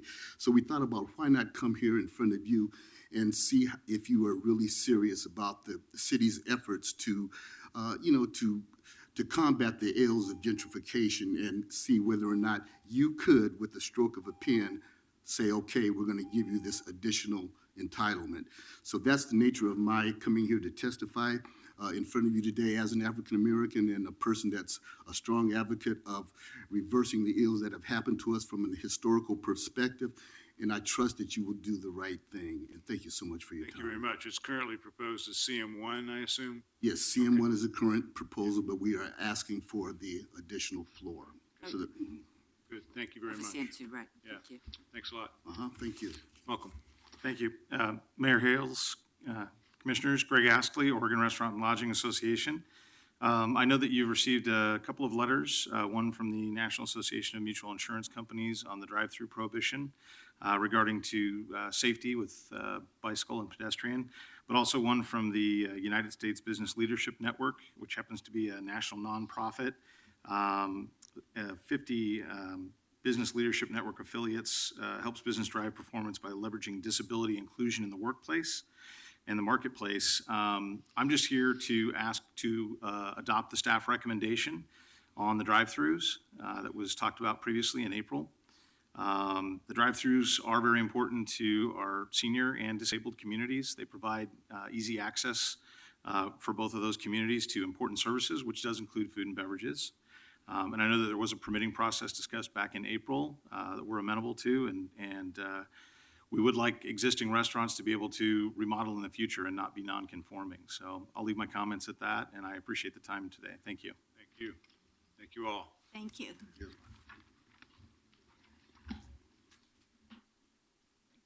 The next three are Martha McLennan, Susan Emmons, and Martha Cox. That's 17, 18, and 20, and they'll be followed by Jeff Reese, Gerda Schmidt, and Karen Schmidt, 21 and 22s. Good afternoon. Good afternoon. My name is Martha McLennan. I'm the Executive Director of Northwest Housing Alternatives, and I want to speak to the issue of the reduction in the FAR in the Alphabet District. The first thing I want to talk about is just the policy issues. We know that restricting capacity for housing development contributes to heating up the market, which contributes to increased rents and purchase prices. Restricting the capacity in high opportunity neighborhoods contributes to concentrations of poverty. And both of those issues are of serious concern in Portland right now. We need to have more housing in general in the market, and we need to have economically integrated neighborhoods. With that, we can have a healthier city, healthier communities, healthier families. In the particular situation that we are in, we also do have an interest in a site in this neighborhood. It is on 18th between Hoyt and Irving on the east side of the street. Most of that half block is vacant or parking right now. There is a contributing historic resource in that block as well. We do have site control from the owners of that property to see if we can put together a development project there. So that would be our project, not the owner's project, just to be clear on that. When we're looking for a place to site housing, we look at neighborhoods that have the resources that the residents would need. So the walkable neighborhood, the access to services, the access to transit, to downtown, to medical facilities is critically important to us. Part of why we were excited about it. When we learned of this proposal in September, it really threw a bit of a wet blanket on us in terms of the capacity to develop that site. What I would say is that the approach that the Neighborhood Association proposed and the partial acceptance of that approach by the planning staff and the Planning Commission lacked nuance. I think the council has the opportunity to look to the process that currently exists through the Historic Design Review to consider properties, keeping in mind that this overlay has existed since 1980 and continued to exist despite the historic district designation in 2000. Other opportunities are to look at property by property instead of the kind of blanket approach that they did, or other adjustments besides just cutting it in half. The 2-to-1 ratio would be infeasible for us, and we would have to withdraw our interest in this site. I know the council last week talked about, could we just get in early? And I wanted to say just a couple things about that. I was just about to ask you about that, so do go on. And actually, we also, and not get you to react to another thing as well, maybe Susan as well, and that is, it was suggested today that we consider 3-to-1. So maybe react to the get in early and the 3-to-1 notion, if you would. So the get in early is problematic for a couple of reasons. One, in order to get in early, you have to have a complete packet before the permit application before the implementation. Because this district got the historic design review process, the expectation is you need to go through an iterative process in that. No, you're grandfathered as soon as you get a complete application. You don't have to have it all done. But to do a complete application without having first gone through the historic design review process puts you at risk of having to redesign as it's tweaked. So there's an expense associated with that. But probably more important than that is the issue that to get financing for a property on a non-conforming use is also difficult and may be less favorable. So we would need to get our not just the permitting in place, but the financing in place and closed, and have those financing partners understand that as soon as the thing is built, it will be non-conforming. And with that non-conforming status, in the event of a catastrophic loss, there's no certainty that it could be rebuilt. So that's the financing partner's concern. So for our purposes, it would be much better to have a clear expectation, a clear and durable expectation of what the capacity of the site is. In terms of the 3-to-1, that's better. We haven't had an opportunity to evaluate that or pencil that specifically. Our belief is that we weren't going to get to the full maximization of the 4-to-1 ratio in any case, that was not going to satisfy the neighborhood or the historic design review. So 3-to-1 has some potential. Thank you. Thank you. Welcome. My name is Susan Emmons. I'm the Executive Director of Northwest Pilot Project. My husband and I have lived in an apartment in Northwest Portland for 36 years, and we raised our twin sons in the neighborhood, Chapman, went to West Sylvan, Lincoln High School. I know I don't need to tell you about the housing crisis, but I'm going to mention the number again, which we keep updating. Shortage of 24,000 units in Portland for those who we serve at Northwest Pilot Project, the poorest of the poor.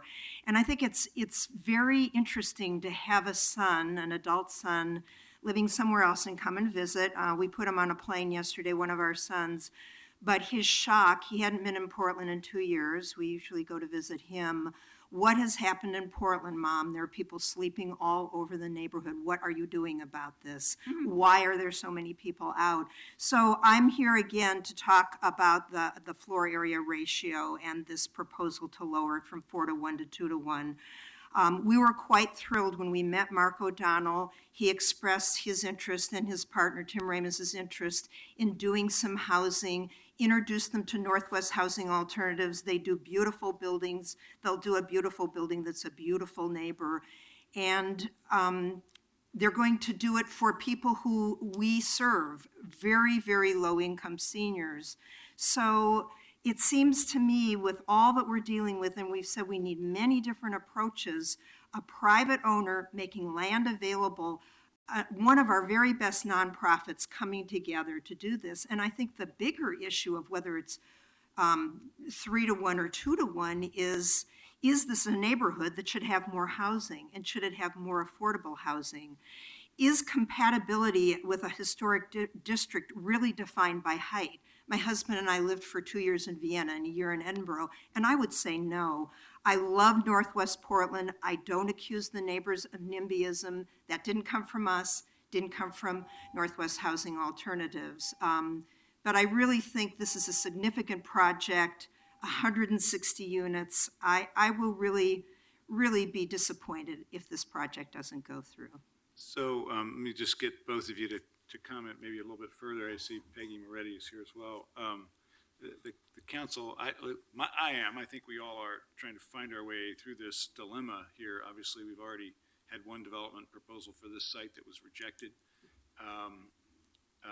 And it seems to me that we're in an unfortunate situation of being asked to aim a shotgun at an area that would have potentially pernicious effects on historic preservation all over the place in order to address maybe one or two development projects that we might otherwise like. I'm speculating. We're not conducting a land use hearing here. But I don't believe we've done enough as a city in terms of historic preservation. We've had a lot of losses lately, and we're having them every day. You mentioned Vienna and Edinburgh, but it's pretty hard to tear down a historic building in those cities, at least the ones that weren't lost in Vienna in the war. So I'm eager for us to do a better job of hanging on to the historic resources that we have. So the 4:1 ratio and its potential effect of incentivizing demolition and replacement is what's got at least me worried. Your thoughts about that beyond the boundaries of your property? So I would comment on that. Again, the 4:1 ratio has existed for 36 years, the historic district for 16. I think the development proposal for the site that I have that came through earlier was one that piqued a lot of concern. But I do think there is a way to build sensitively. I mean, the fact that that was not approved through historic design review, that it was not approved by the city council, actually demonstrates that those are good checks on analyzing in a nuanced way, on a site-specific way, what is appropriate and what's not appropriate. So you could take your argument and turn it actually on its heel and say, leave the potential there, and then look at the projects on a case-by-case basis through the existing procedures that exist. The council could also ask staff to go back and really look at what the development potential is. Where are sites where there is capacity for housing that could be at above that 2:1 ratio that might be good opportunities for development. Our site does have a contributing resource on it. Our proposal is to retain that resource and build around it on the site. So again, kind of a hybrid model of meeting both the historic preservation goals, but also the affordable housing goals.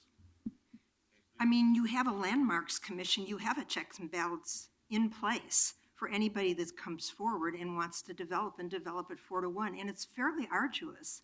So we don't think that imposing this FAR of 2:1 is the solution, since you already have something in place.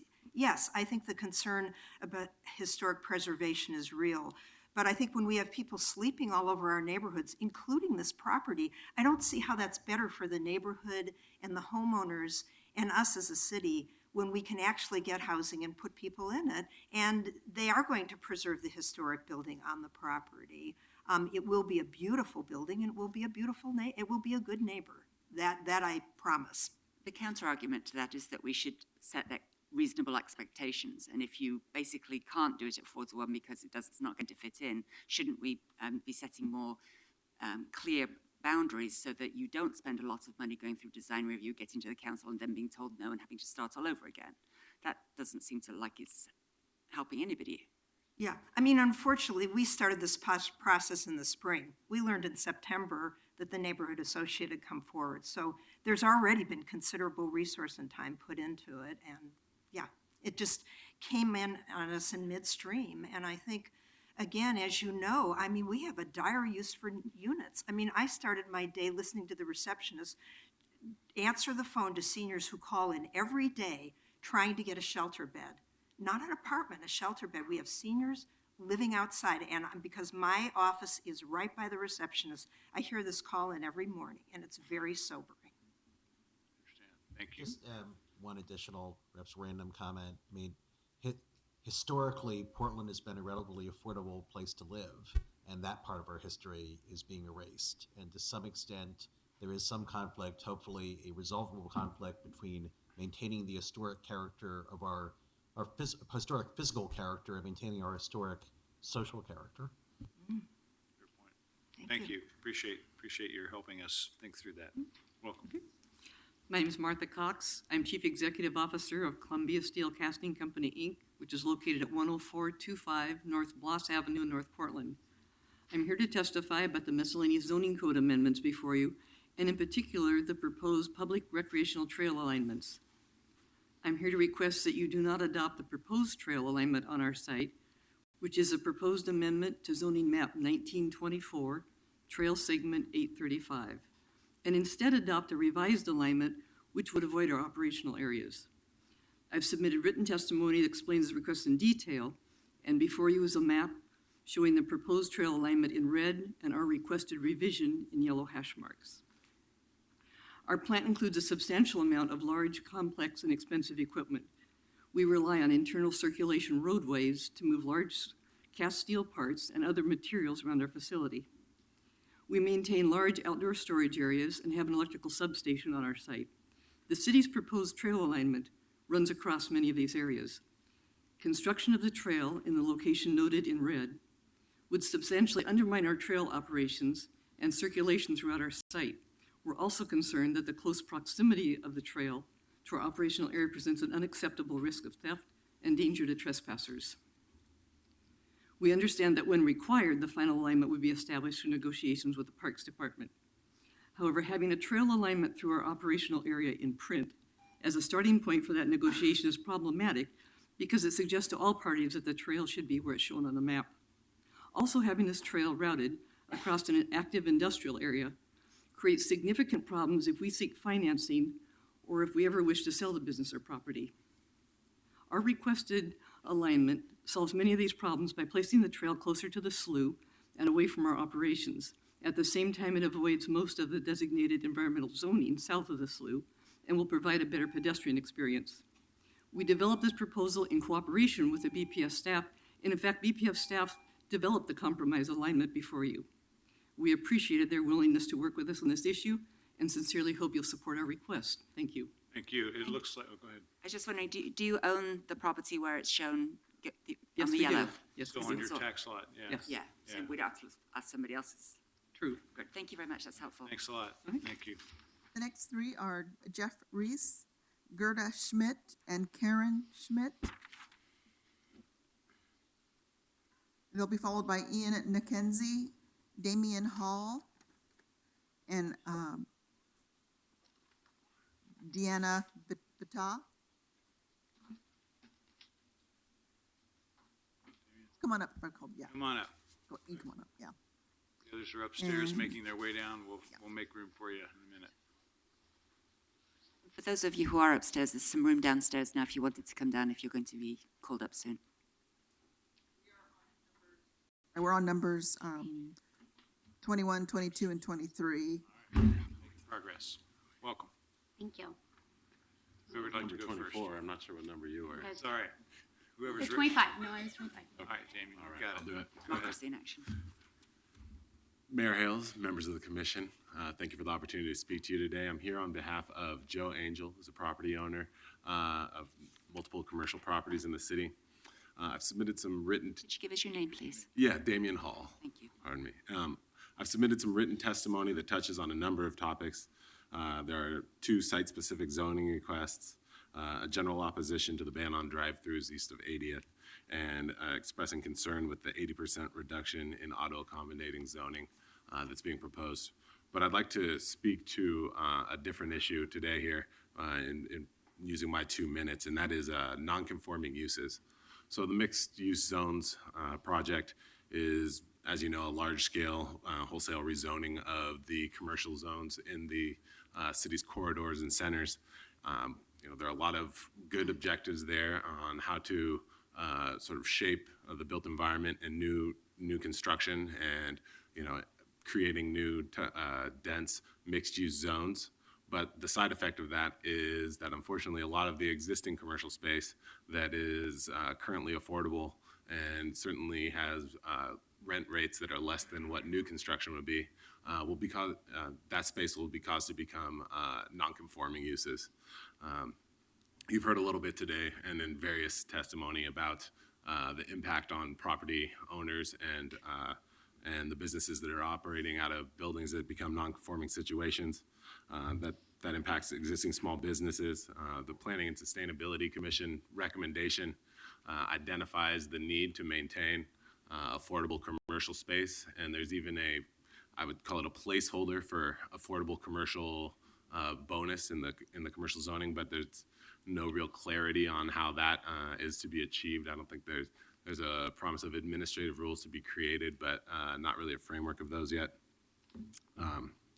So I think that so on one hand, you're trying to create this dense urban environment, and on the other hand, you're trying not to negatively impact the existing businesses and property owners who have invested in these sites that would be inconsistent with the new development you want to see under the code. So I think that there's a simple solution, and that's adding some language to section 33-130-285, which I've included in at the end of the letter handed to you.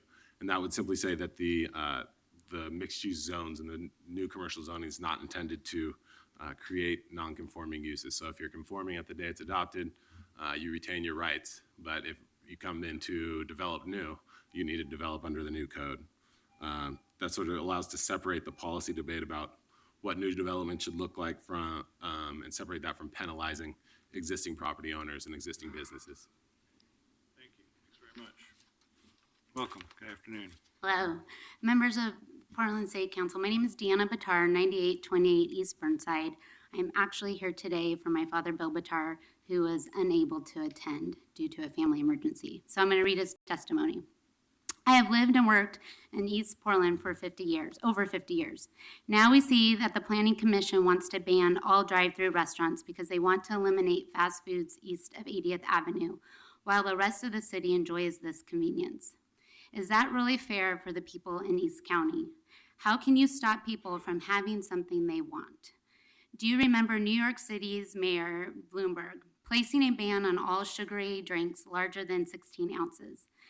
The New York Supreme Court ruled against the ban, and now the drinks are back in stores. Let's look at the bigger picture of East Portland. I feel that our elected officials should be concerned about what is happening in East County and not putting their emphasis on fast food drive-thrus. Grocery stores like Safeway and Albertsons have closed. Target at 122nd and Gleason have closed. Why is this happening?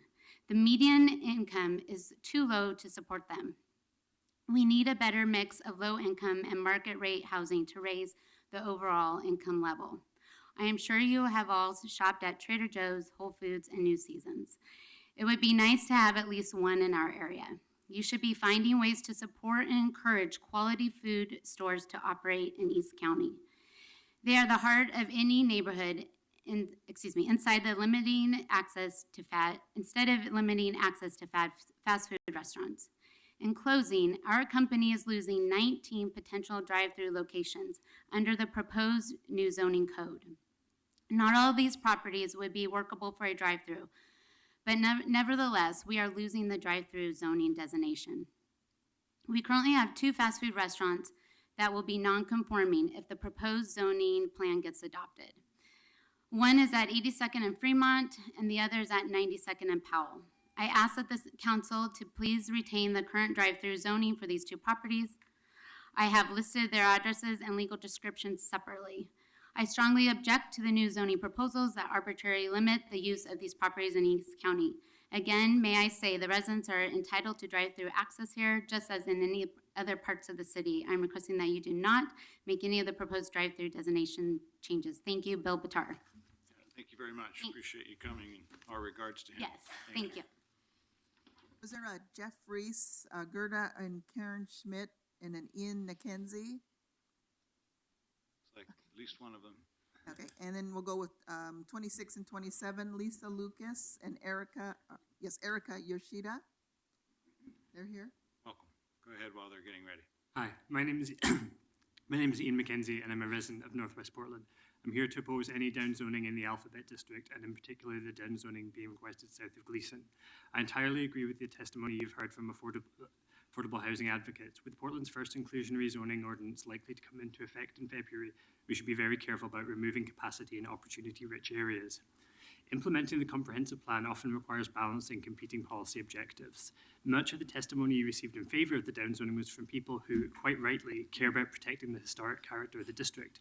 I would argue, though, that in this case, capacity for housing and historic preservation are not in conflict. The Alphabet District is very different to other historic districts in Portland, such as Ladd's Addition or Irvington. They're almost exclusively made up of single-family houses. By contrast, in the National Register nomination form, the Alphabet District is described as unique in Portland for its concentration of early 20th century multifamily structures, many of which were designed and constructed by the city's premier architects and developers. I myself live in such a structure, which, although located just outside the boundaries of the historic district, was built during the period of significance by noted architects Clausen and Clausen. It comes in at an FAR that calculated of 3.2 to 1. There are a great number of 4 or 5 story multifamily buildings in the district, many of which were individually listed on the National Register before the historic district was created in 2000. Most of these come in at an FAR of somewhere between 2 to 1 and 4 to 1. A handful are actually above 4 to 1 and are therefore non-conforming even with the current zoning. Indeed, 29% of contributing historic resources, and that's only the historic resources at south of Gleason, have an FAR above 2 to 1. Clearly, these historic structures are not incompatible with the historic district, so it's not at all obvious to me why we would need to zone vacant parcels to FAR limits well below what we were building in the early 20th century. As others have noted, the character of the district is protected by the fact that all new buildings in the district go through discretionary review by the Landmarks Commission. Indeed, a project now under construction at Northwest 21st and Irving, which was approved by the HLC with enthusiasm, will have an FAR of 2.96 to 1. So, that's it. Thank you very much. No, yeah, submit that if you can too, I please. emailed it as a testimony. Good, thank you very much. Okay, Is there Lisa Lucas, Erica Yoshida, or Jim Hoy? Cute. And we'll also go with Brian Lessler, Zoltan, I believe it's Pewter, and Anthony Calibru. okay. Good afternoon, welcome. And Peggy Moretti, Rebecca Biederman, and Susan Lindsay will be. Thank you. My name is Erica Yoshida Watson, and thank you for allowing me to speak today. My family owns commercial land on Markham Hill located at 836 and 904 Southwest Gibbs, adjacent to OHSU.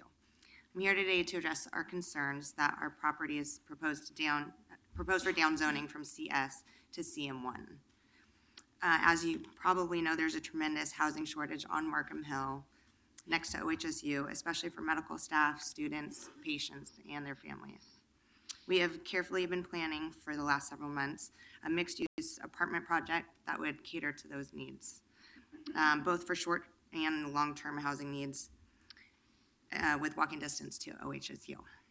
The proposed zoning change would actually cut our plans in half, which would limit the amount of housing we could provide for those in need, and then also negatively affecting our plans to incorporate affordable housing in the project as well. So we respectfully request for the CS and CM parcels on Markham Hill to be upzoned instead of downzoned to CM2 or 3. Great, thank you very much. Good afternoon. Good afternoon. I'm Brian Lessler, and I'm going to be very brief because I'm here on behalf of the Yoshida family also. And I have submitted some written testimony early this morning, which you probably haven't had a chance to look at yet. We'll get to it. Given Thank your you. load, I know. Just a couple of issues I wanted to emphasize, though. With respect to this, this neighborhood up there surrounding OHSU, Markham Hill, it's a very special area, and there's about 2,000 residents that live in the Homestead neighborhood, which it is a part of. And about 70% of those by demographics are renters. So it's a sort of bifurcated neighborhood. And I know Commissioner Fritz was very involved with the Markham Hill plan in the past. And this concept of village center, which directs, the concept of living and working and shopping without driving, is directly overlaid within the properties that Yoshida own. And so this down zone, you've heard a lot about affordable housing today. I'm not going to reiterate that. As a commissioner of Home Forward, I am fully aware of the depth of the problem. As a developer, I also understand that by constricting the yield out of a piece of property, the ability to cover debt when you have to reduce that yield becomes very questionable. And so likely no affordable housing other than requirements for inclusionary zoning, which I think can be very positive if there are appropriate incentives for it. But what we really want to see is a CM3 designation on this property to allow a really well-developed project that allows for commercial services as well as both market rate and affordable housing. How large is the property roughly? It's an interesting property. It is going to require street vacation. It's bifurcated by 9th Street, bordered by Southwest Gibbs and Southwest U.S. Veteran, that's a mouthful, Southwest U.S. Veterans Hospital Road. It would in total be about 20,000 square feet with 3,000 vacated, 3,000 feet relative to street vacation. Interesting problem in that neighborhood, in that I think it's the only place in the city that actually meets this description, which is obviously there are a lot of places in the city where we can't expand automobile capacity even if we wanted to, right? Right. You're one of them, but you're also the other principal mode of transit to Markham Hill is an aerial tram that's also reaching the limits of its capacity.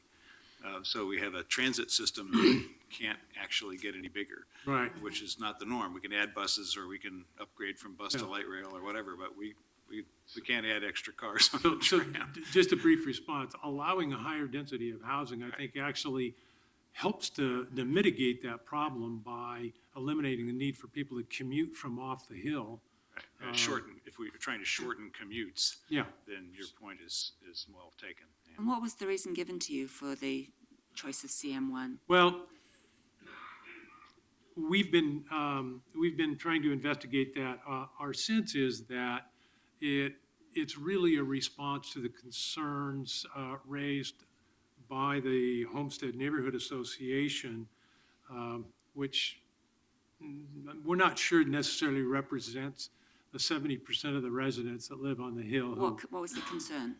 Their main concern is traffic and parking. And we think that that their limitation, their desire to limit the density there actually works in reverse of their concern. And they've not exactly been anti-growth, but I understand that there may be a different view of the problem there. So, Right. yeah. Thank you very much. Thank you. Appreciate your testimony.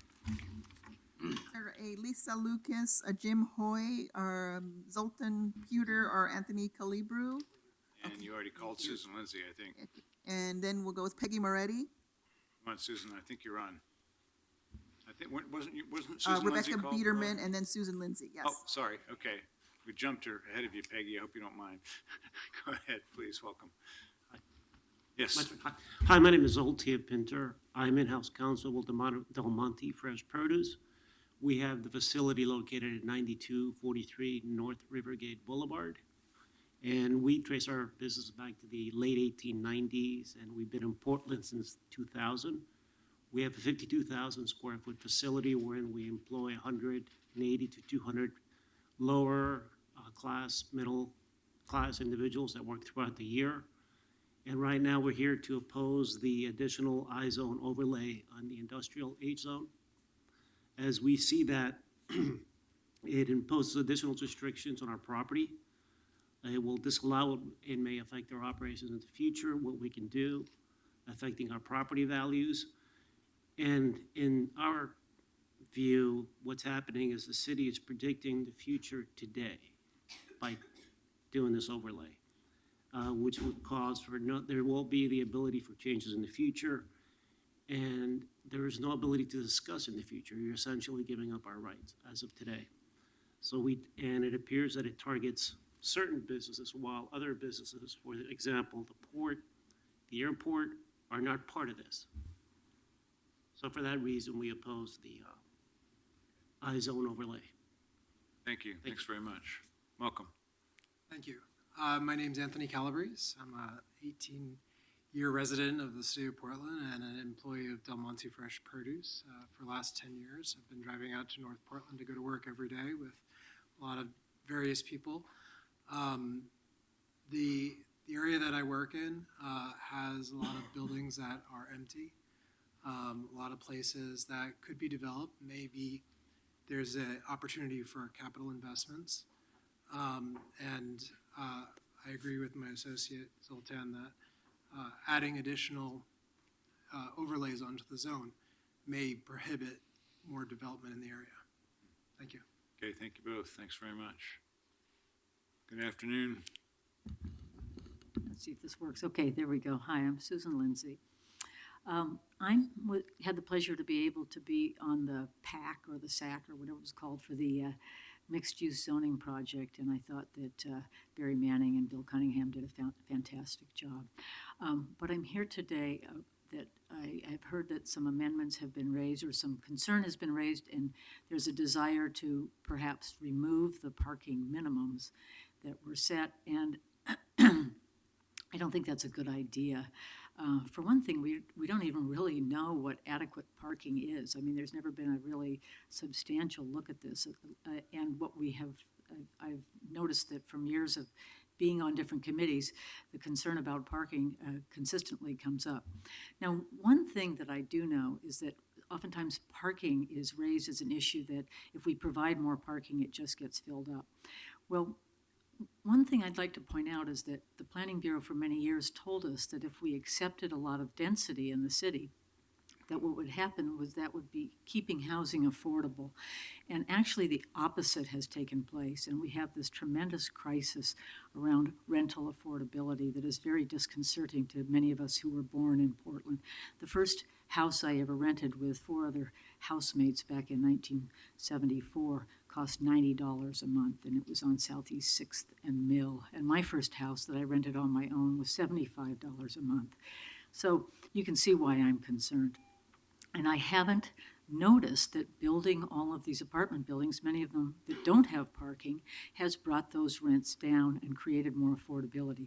So I don't believe that an argument can really be made that if we now eliminate parking from all the new large structures that are being built, that we'll have more affordability. I just don't believe that's true, and I think that's just another giveaway that the city should not do, and we'll lose more livability. Thank you. Thank you. Thank you all very much. Thank you. Was Peggy Moretti or Rebecca Biederman, 32 and 33. And we'll also go with 35, Richard Allen. And they'll be followed by 36, Tamara DeRitter, 37, Marty Suchek, and 38, Donna Bestwick. Good afternoon. Welcome.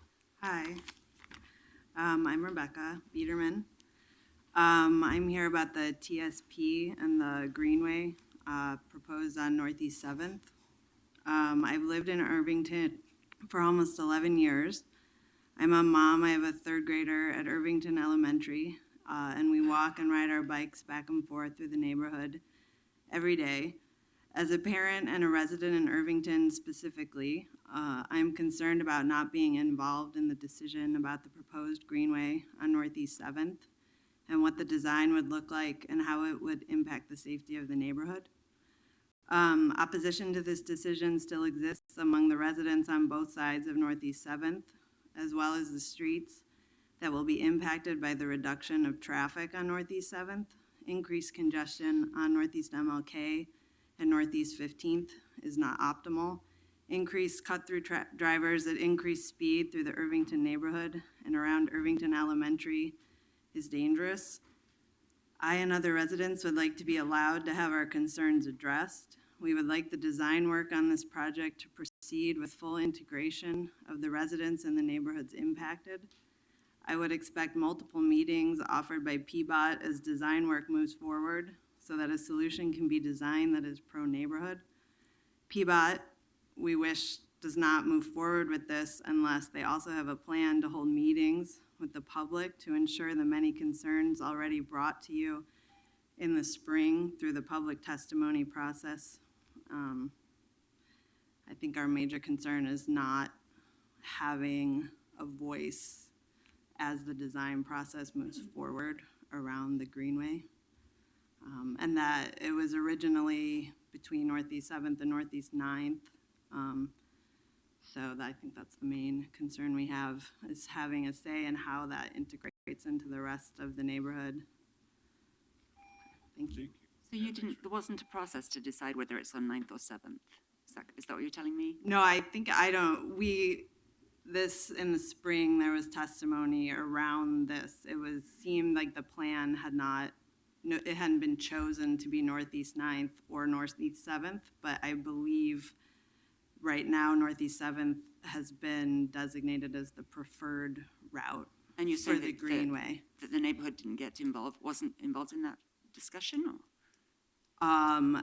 Not since the spring. I mean, I think it was put on the back burner, and then we just recently found out what the preferred designation was. And there hasn't been any PBOT meetings or design meetings yet. I know we were told in the spring that once the process started, if the gas tax was passed, that there would be meetings around what that would look like for the neighborhood in terms of the diverters or stop signs or speed bumps or different measures throughout the neighborhood. So our main concern is just being a part of that process as this moves forward and not being uninformed about what's happening. Thank you very much.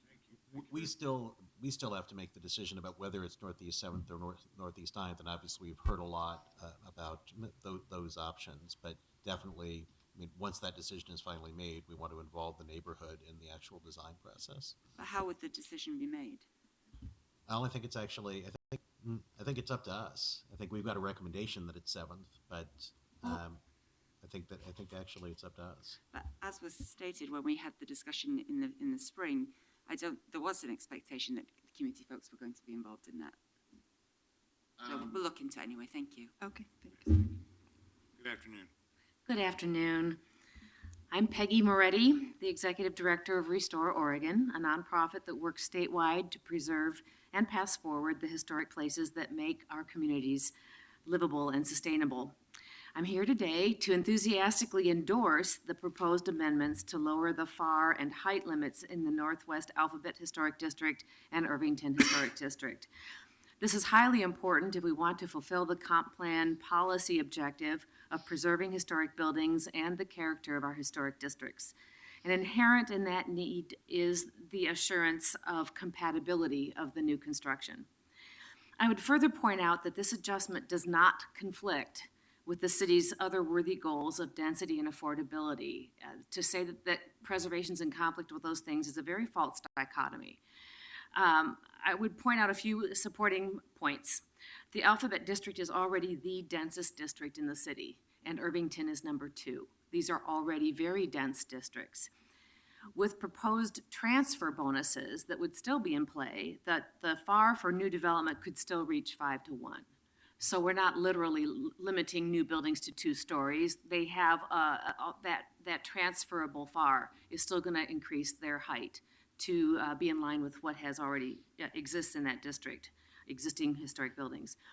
And if we leave in place current zoning that is going to generate development proposals that are pretty certainly going to be rejected by Landmarks Commission, we are setting up a continual round, case after acrimonious case coming before City Council for resolution. I don't think that sets the Landmarks Commission up very, very well to do their job. I also think it's important to note that taken all together, all of Portland's historic districts represent less than 2% of our total land area. We are not talking about a huge swath of this city. They contain, however, the majority of our historic resources. So giving them a little protection is not going to stymie our quest for affordable housing. Furthermore, it makes little sense to me that advocates pick some of the most expensive real estate or land in the city in which to locate affordable housing. That kind of goes against my logic. And I kind of have to throw out the question, why is the central city, which is already dense, bearing the bulk of the burden of adding more density while outlying neighborhoods that are crying for new and better development seem to be going wanting here? I think we should be focusing on making Portland's outer neighborhoods as lovely and livable and dense as the inner city. Thank you. Thank you very much. Thank you. Welcome. Richard Allen, I'm here for American Waterways. My testimony concerns property at 110 Southeast Carruthers and 250 Southeast Carruthers. From that location, American Waterways has for 20 years operated a successful cruise vessel business under the Portland Spirit banner. Our concern today is specifically with the mapping of the major public trail across the riverfront of the property and how the city's desire for that trail, which dates back to the city's 1987 Willamette Greenway plan, conflicts with American Waterways' obligation to comply with federal requirements applicable to our operations under a post-9/11 federal law, the Maritime Transportation Security Act of 2002, or MTSA. MTSA requires covered vessels and facilities to submit a facility security plan to the Coast Guard for approval. Under the MTSA, the certificated passenger capacity of at least 2 of our vessels triggers the requirement for a facility security plan, and we have to be able to operate in compliance with that Coast Guard approved plan in order to be able to operate our vessels. A few key points about the facility security plans. First, they have to fully describe a suite of security measures for the facility to comply with. Second, Homeland Security and the Coast Guard can at any time change the security requirements as threats change. And third, and this is the really the kicker, is that American Waterways is prohibited from disclosing the provisions in its facility security plan except in very limited circumstances. I've been doing work for them since 1997. I don't know what's in the plan. They've never discussed it with me, and they can't. So, but an unrestricted public access trail across the riverfront of the property is going to make it, I think, very difficult to operate in compliance with the MTSA. So we would either like the trail removed from our property, or in the CC 2035 process, to have provisions in 33272, which deals with trails, to exempt MTSA subject properties, or to allow MTSA subject properties to have a special type of easement where you can actually close it off if it's necessary to do so for MTSA purposes. So I might ask you, to, if you can, and maybe you've already had this discussion, to follow up a bit with the Planning Bureau staff. I mean, I've heard this concern, and I'll confess to not understanding all the technicalities of it, but I do spend a lot of time on the water. And I can certify that there are lots of places in the United States where it's possible to walk laterally along a riverbank and still get to a ship. So I must assume that other carriers are somehow surmounting this security requirement without canceling out the ability of the public to move up and down the riverbank on a trail. So again, just looking at the context, you're talking about national regulations here. Again, spent a lot of time on a lot of waterfronts. Boston comes to mind, Baltimore comes to mind, San Diego comes to mind, and so on. So somehow the public is allowed relatively free and open access up and down those waterfronts while still having ships subject to these regulations docking at proprietary docks that are perpendicular to those walkways. So I understand that, appreciate if you could Mr. carry Mayor. that technical conversation on a bit with our staff, because we obviously don't want to be we don't want to be contrary to federal law, but we also don't want to be missing an opportunity here. I understand. I think there may be a difference between what we see when we see the public seeming to have free and open access and having a recorded easement that says we have a legal obligation to give the public access, at least I think the rules currently are from 5 a.m. to 10 p.m. It may be a different situation, but we'll certainly work with staff on that. It'd help us to understand really what our boundaries are here, so thank you. Thank you very much. Thank you all. The next three are Tamara DeRitter, Marty Suchek, and Donna Bestwick, 36, 37, 38, and they'll be followed by Catherine Christensen, Debbie T. Gefford, and Stan Green, 39, 40, and 41. Okay, good afternoon. Good afternoon. My name's Tamara DeRitter. I'm representing Rose City Park Neighborhood Association as their chairperson, and also representing myself as the principal for TDR and Associates Planning. First off, I'll be representing the Neighborhood Association, and they have requested your support for the Planning and Sustainability Commission decision in 2011 not to rezone the 60th Street Station area just yet. Right now, the density that's being called for will change R5 to mixed-use commercial 2 and R1, higher densities, and the 60th Avenue between between Halsey and the station area at I-84 has 2-foot wide sidewalks. So to rezone it, then you'd have a smattering of improvements with the developments, but nothing consistently all the way through. I've been working with PBOT in getting funding, looking at funding for that area. Once those improvements are in place, then it won't be a safety hazard and we can rezone. But it's one of the few areas in the comprehensive plan that has not rezoned over the last 20 years. And for good reason, because it's all working class housing and some of the streets just do not even have sidewalks. Second, the board has supported a revised requirement for off-street parking where you need to have 3 parking spaces for every 4 dwelling units for mixed use. And this is in support of your own study on how many dwelling units have housing, rental housing, have dwelling units. It's 70% of all renters have at least one vehicle. And so the question is, how do we address that with mixed use? And the requirements you have right now for 500-foot setbacks from Sandy Boulevard are minimum, like right now, 19 parking spaces for 89. And as TDR and Associates, excuse me for going over it just a little bit, I want you to draw your attention to the Title 33 zoning code that does not include the policy number 9.58 requiring adequate parking for off-street parking. It does not include that in any of the documentation, and therefore it does not comply with the comprehensive plan. And I therefore request continuance of this public hearing until such language can be inserted and reviewed by the public.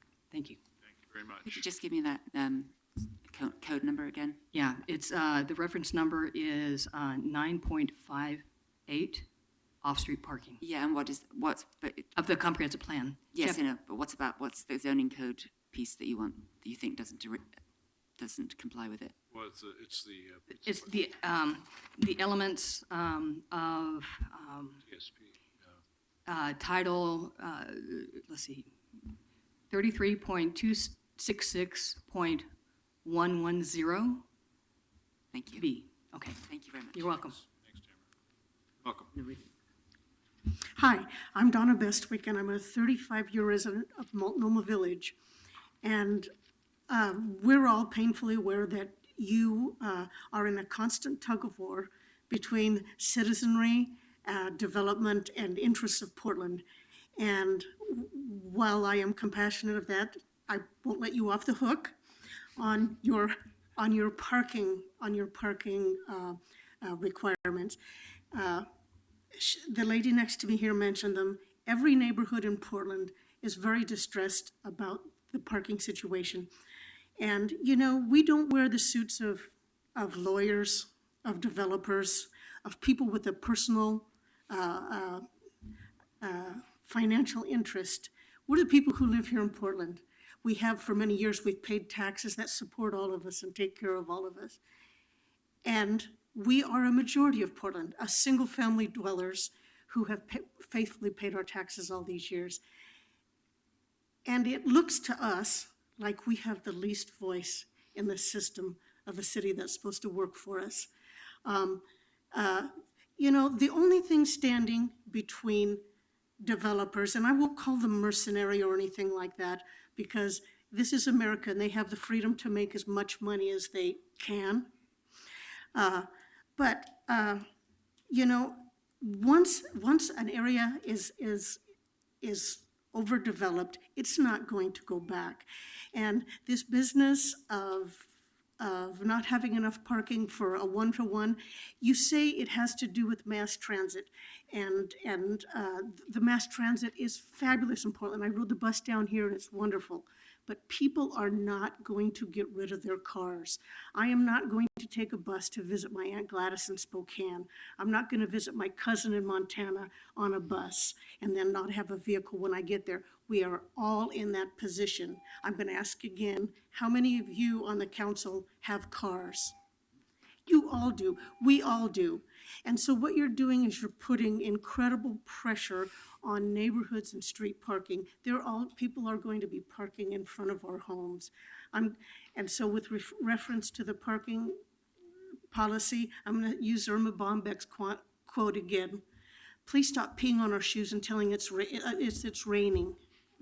Thanks very much. You know, I just think it's important to note that this is a difficult issue for the council on the parking issue, but most of the advocacy that we're hearing on the other side is not from developers. It's from transportation advocates like Portlanders for Parking Reform, who are disinterested in the question of this or that development, but believe that we should be working towards a future where we are walking more and using transit more and driving less. So it really isn't a tug of war, in this case, between neighborhoods and developers. It's a tug of war between two different visions of how the transportation system should work that I've been hearing from, and we've had a lot of testimony on the plan on the other side, but I think actually none of it from developers. So I don't want you to think of it, I hope you don't think of it, because I think that's inaccurate to think of it as that's the debate. It really isn't between neighborhoods and developers, it's between neighbors and neighbors. Doesn't make it any easier for us, but I think that's a more accurate characterization of the debate. I agree 100%, but what the lack of parking allows developers to do is increase their footprint. So if they were going to build a structure anywhere and had to have at least one-for-one parking, they couldn't go as big on the footprint. No so question. that's where they gain the advantage. I understand that. Mass transit and driving a car are two separate issues. Please don't tie them together, because I walk everywhere. I don't take my car to the garage 3 to 4 days a week, and many of us don't, but I still have a car. That's not going to go away. Yeah, understood. Thank you. Okay, thank you. And there's so many people parking now, it's hard to walk in the neighborhood. Yeah. But I will start my testimony now, Carl. Put your name in the record. Marty Suchek, I'm here representing the Multnomah Neighborhood Association. And I find it disconcerting that all of these things are just one council agenda item. Each one of these we should be able to testify on. You know, I know we can send it in, but there's something different about actually being here. We have a big problem with the mixed use issue. We don't want to be a center. We've said we want to be a corridor, but we really don't want to be that. We want to be a main street, and we're sorry Metro decided to let Portland do away with this quaint concept that reflects our village. But I also want to comment on previous issues. I don't want to be the one to tell Smile that a design overlay doesn't get them anything. They need a plan district. It's kind of deja vu, Mayor, all over again, because you and I were sitting in this very room.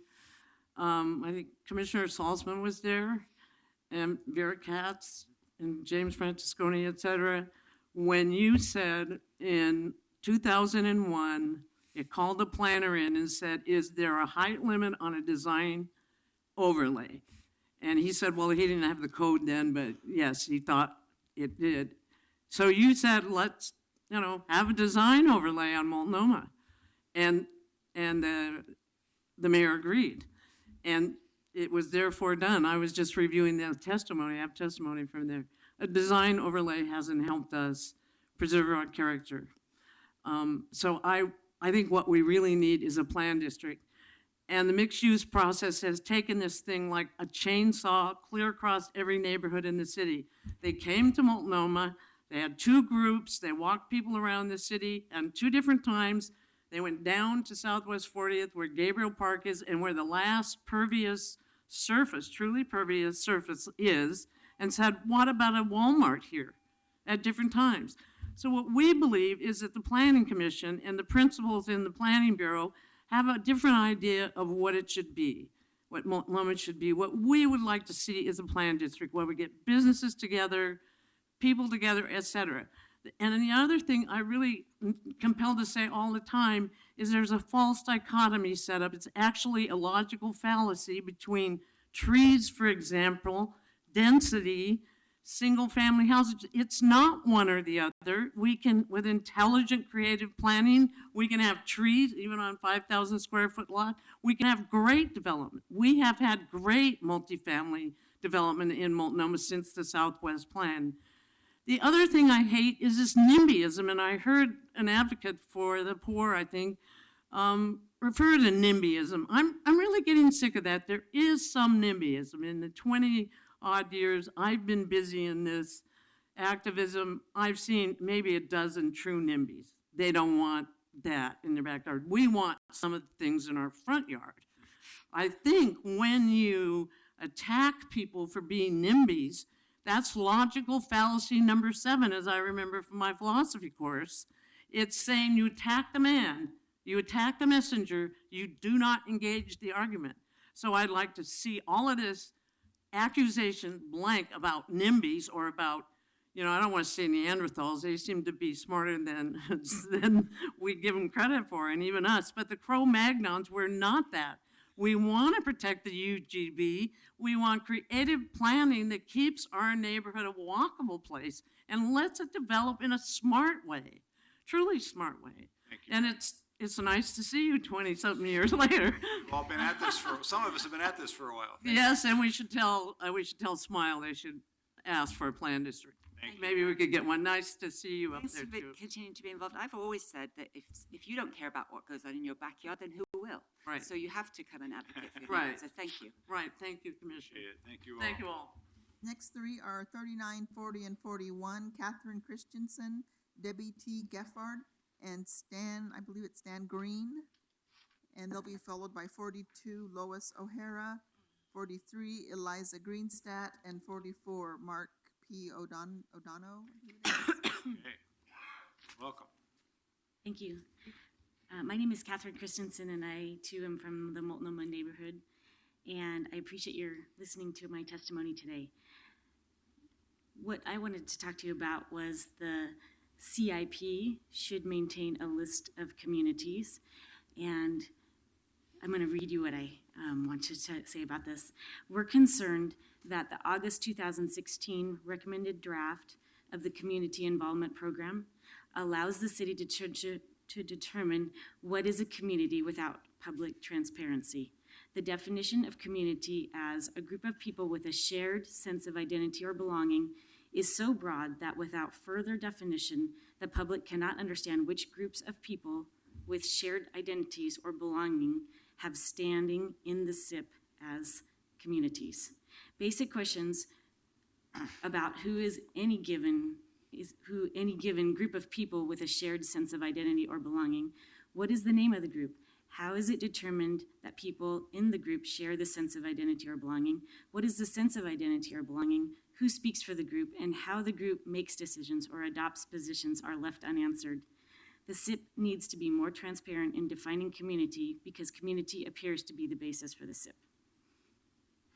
The Multnomah Neighborhood Association is requesting that, at a minimum, the SIP maintain a list of communities that have standing in the SIP as communities, provide procedures used to add and remove communities from the list, and clarify how membership in a community is determined so that any individual may unambiguously determine whether or not they belong to a given community and whether they belong to more than one community, and a report on the annual basis of the funding that communities on the list receive from the city.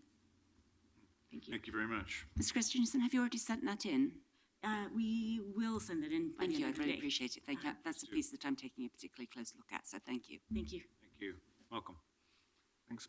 I'm Sean Green. I'm a longtime Irvington resident. I have several points that I wanted to raise to council that I'll include in my email testimony, but I just mentioned the most important one right now. There's a PSC proposal that the City Council accept Northeast 7th Avenue as, quote, the preferred route for the Greenway alignment that previously was Northeast 9th Avenue. And PBOT language around this issue is, quote, staff response is that we need to conduct a proper study of the effects of various diverter treatments on traffic patterns in the area of question and a detailed traffic analysis. PBOT would need to conduct a full public process to assess various options and weigh the benefits and impacts to the public. During the TSP major projects list adoption process earlier in 2016, City Council amended the 7th, 9th Neighborhood Greenway project to identify both routes as potential alignments subject to further study. The designation of 7th Avenue as the preferred route and major city bikeway is inappropriate given that that study has never taken place. There's been no community involvement. I think that this should be deferred until that traffic analysis and study has taken place and there's been opportunity for community input. Thank you very much. Good afternoon.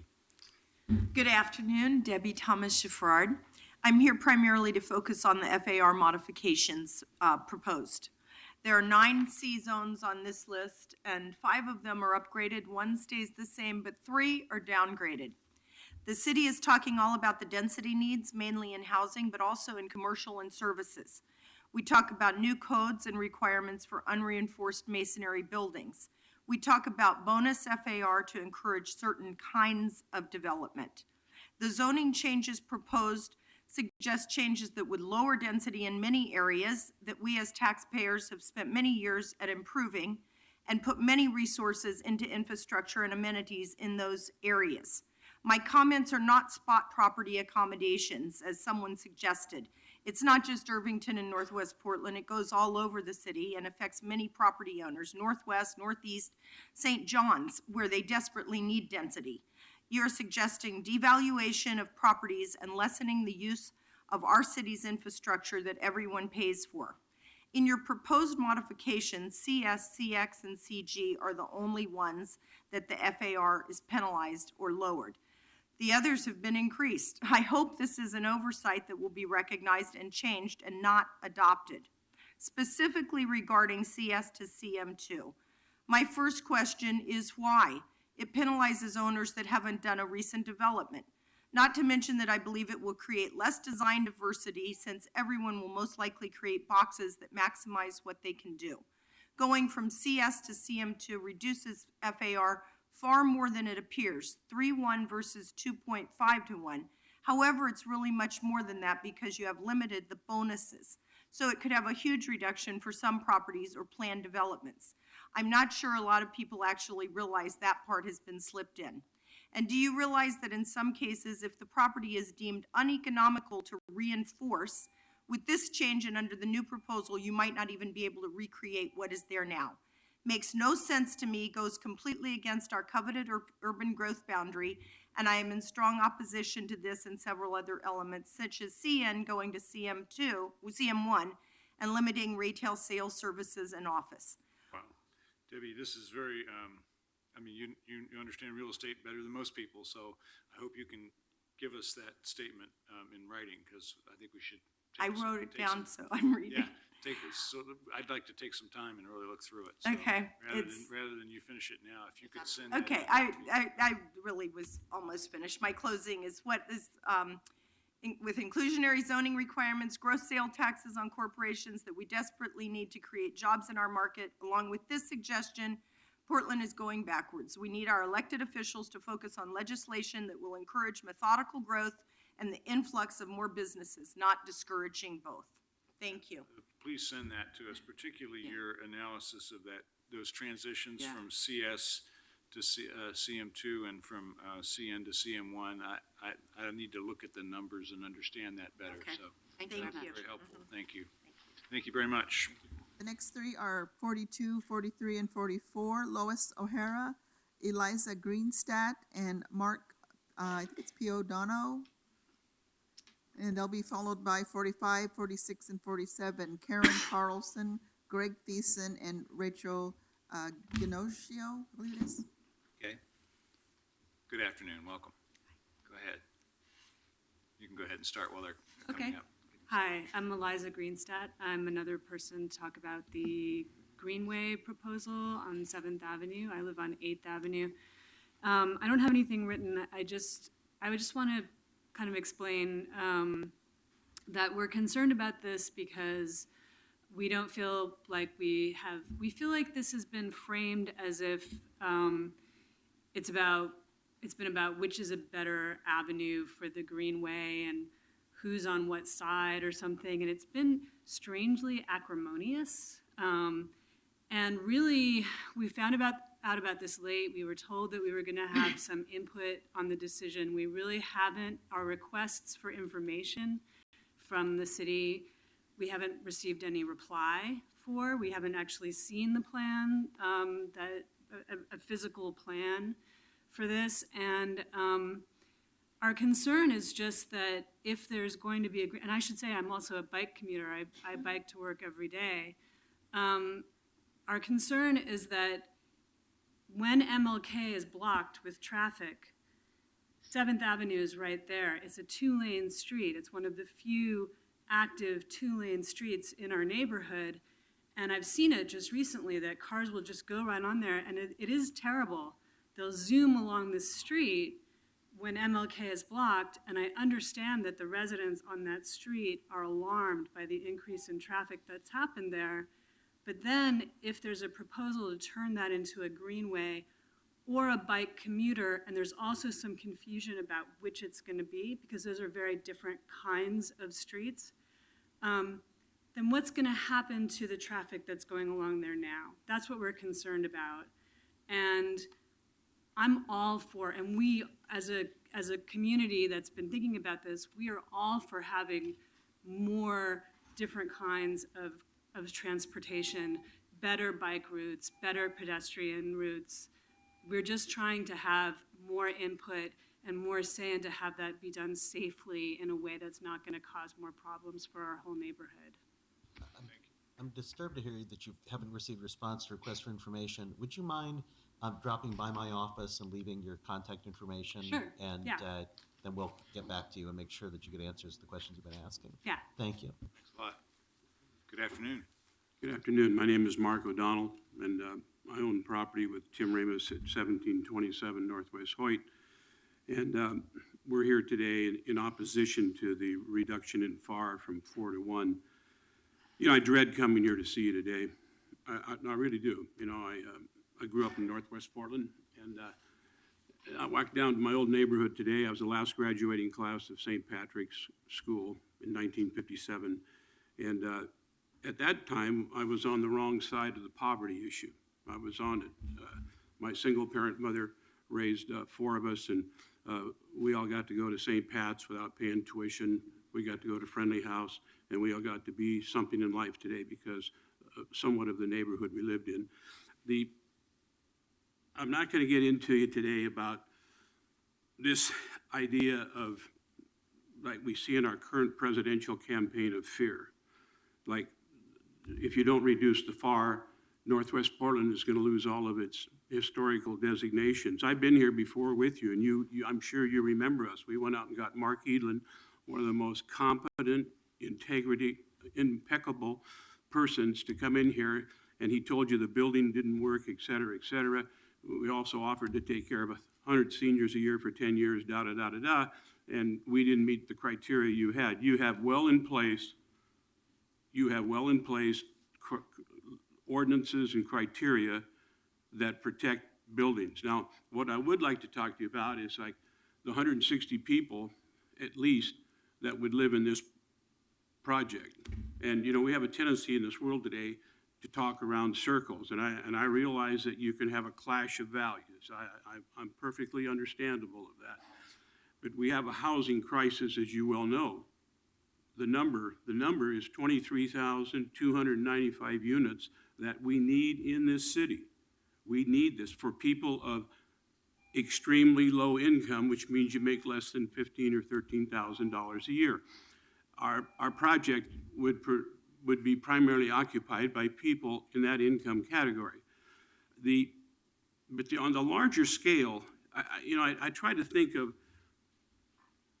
why someone who makes less money, in effect, is economically excluded from living in Northwest Portland when people come along and have alternatives for them to live there. You know, if you're an elderly citizen, medical concerns are quite a bit. And if you're 4 blocks from the hospital, that gives you peace of mind. Now, that's on top of the fear of having 1 foot out the door for no housing. It's also, you can walk 2 blocks to Trader Joe's. You can walk 5 blocks to Fred Meyer's. You can walk 2 blocks to the William Temple House that has support services. And there's all kinds of churches and facilities there for people. But if you don't make the economic criteria of affording a $1,600 a month rent with pass-through of all utilities, we're going to shift you to the west side, east side. We're going to shift you to East County. And, you know, you can slice the bread any way you want to slice it. You want to slice it anyway. And since we're limited on time, I can't develop this in depth for you, so I'll give you the conclusion. The conclusion is this reduction in 4-to-1 is economic segregation. When you close Safeways at Beaverton Hillsdale Highway and Shoals Ferry Road, that has nowhere near the impact when you close Safeways, Target, Albertsons in the East County. Because if you have to take a bus for 20 blocks to take your groceries, that's a lot different than hopping in your car and going down there. So, look, there's plenty of control. You have plenty of control. I'd ask you to remain the flexibility that you have now, the oversight that you have, and that you do not do this. And I will send you a letter on this process, all right? We had no notice that your Planning and Sustainability Committee entertained such a drastic measure. The only reason we got notice was because under the Measure 49, we got notice. Thank you. Any questions? That's good. No, I appreciate it. Thank you, Mark. Thank you very much. I think we had called a couple other people. Karen Carlson's in the room. I think she was called. Karen Carlson, Greg Thiessen, and Rachel Giacchio, I believe it is? Ginocchio, I'm sorry. Thank you. Oh, okay. And then they'll be followed by Rick Michelson, Jim, I'm sorry, can't read the last name, on Northwest Nikolai, and Marianne Terrell Levine. Okay, we might get everybody in, so welcome. Okay. I think you're on Hi next. again. As you know, NWDA's provided a lot of testimony. Your name and the record, Karen. Oops, Karen Carlson, President, NWDA. We provided a lot of testimony. In fact, I don't even know how many times. We've requested and worked with staff for changes in Northwest. We've received many of them. We're very thankful. And there's a few we haven't, but I've handed in some written testimony to ask for your consideration on a couple other things. However, what I guess I would like to address is the FAR. It's not the first time you've heard this. You know, I think right now we are so offended by all of the accusations that we are elitists. And I know there's been article upon article in in the newspaper. You know, we're experiencing great growth in our neighborhood, and for the last couple of years, we've added almost 1,200 units. Our biggest dislike about that is none of it's affordable.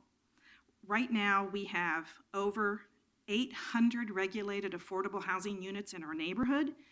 We've been asking them for them even when other neighborhoods were saying, no, not in my backyard. We said yes in our backyard.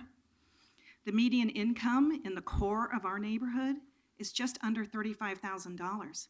And we have a lot of market affordable housing that we're afraid we're going to lose in that core.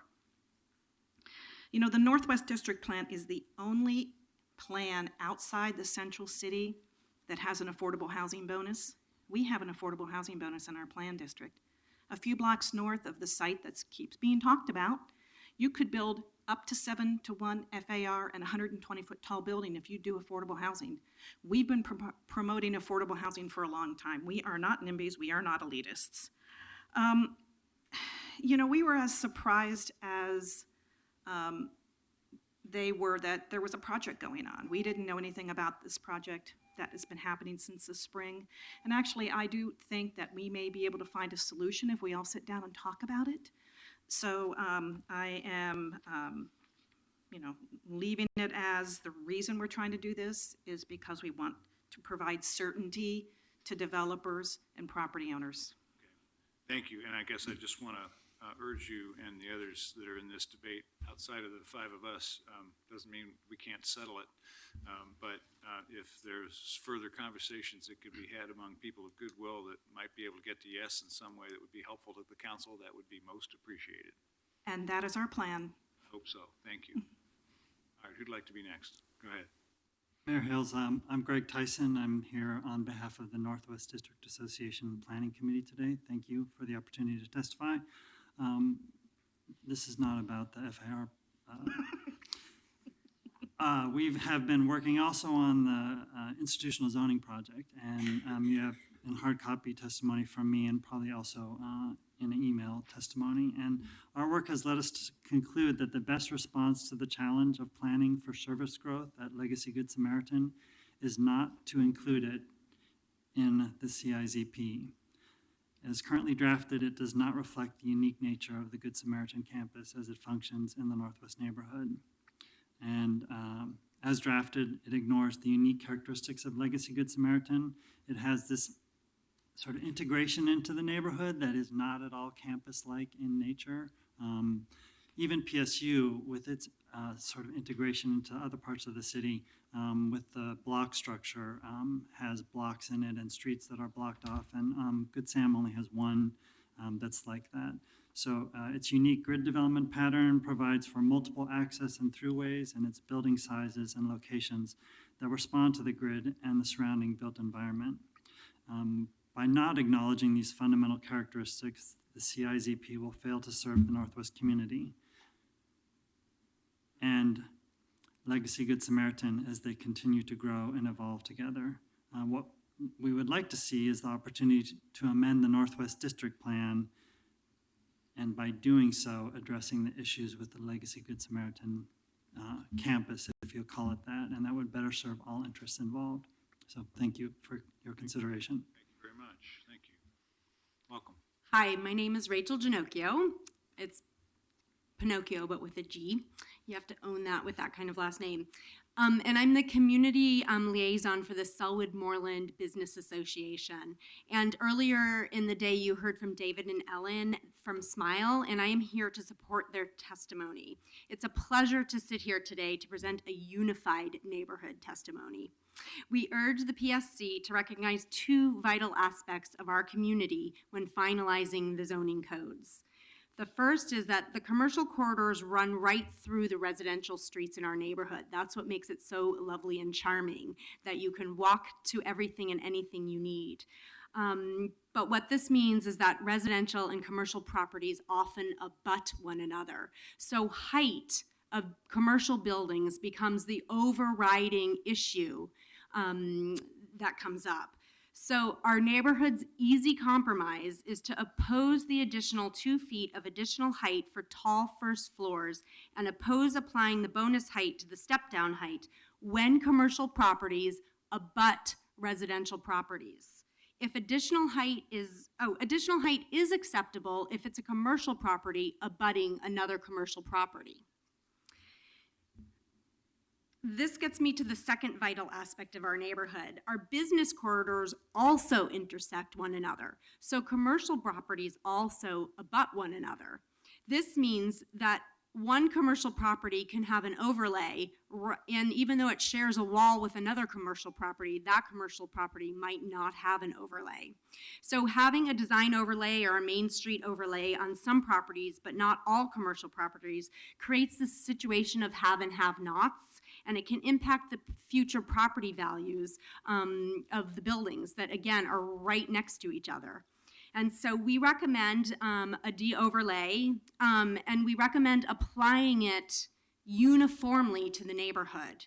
And I know that the person that just spoke talked about a plan district, so I'll have to connect with her and find out what that is about. But thank you for this and other opportunities to provide neighborhood input into the zoning process. Thank you.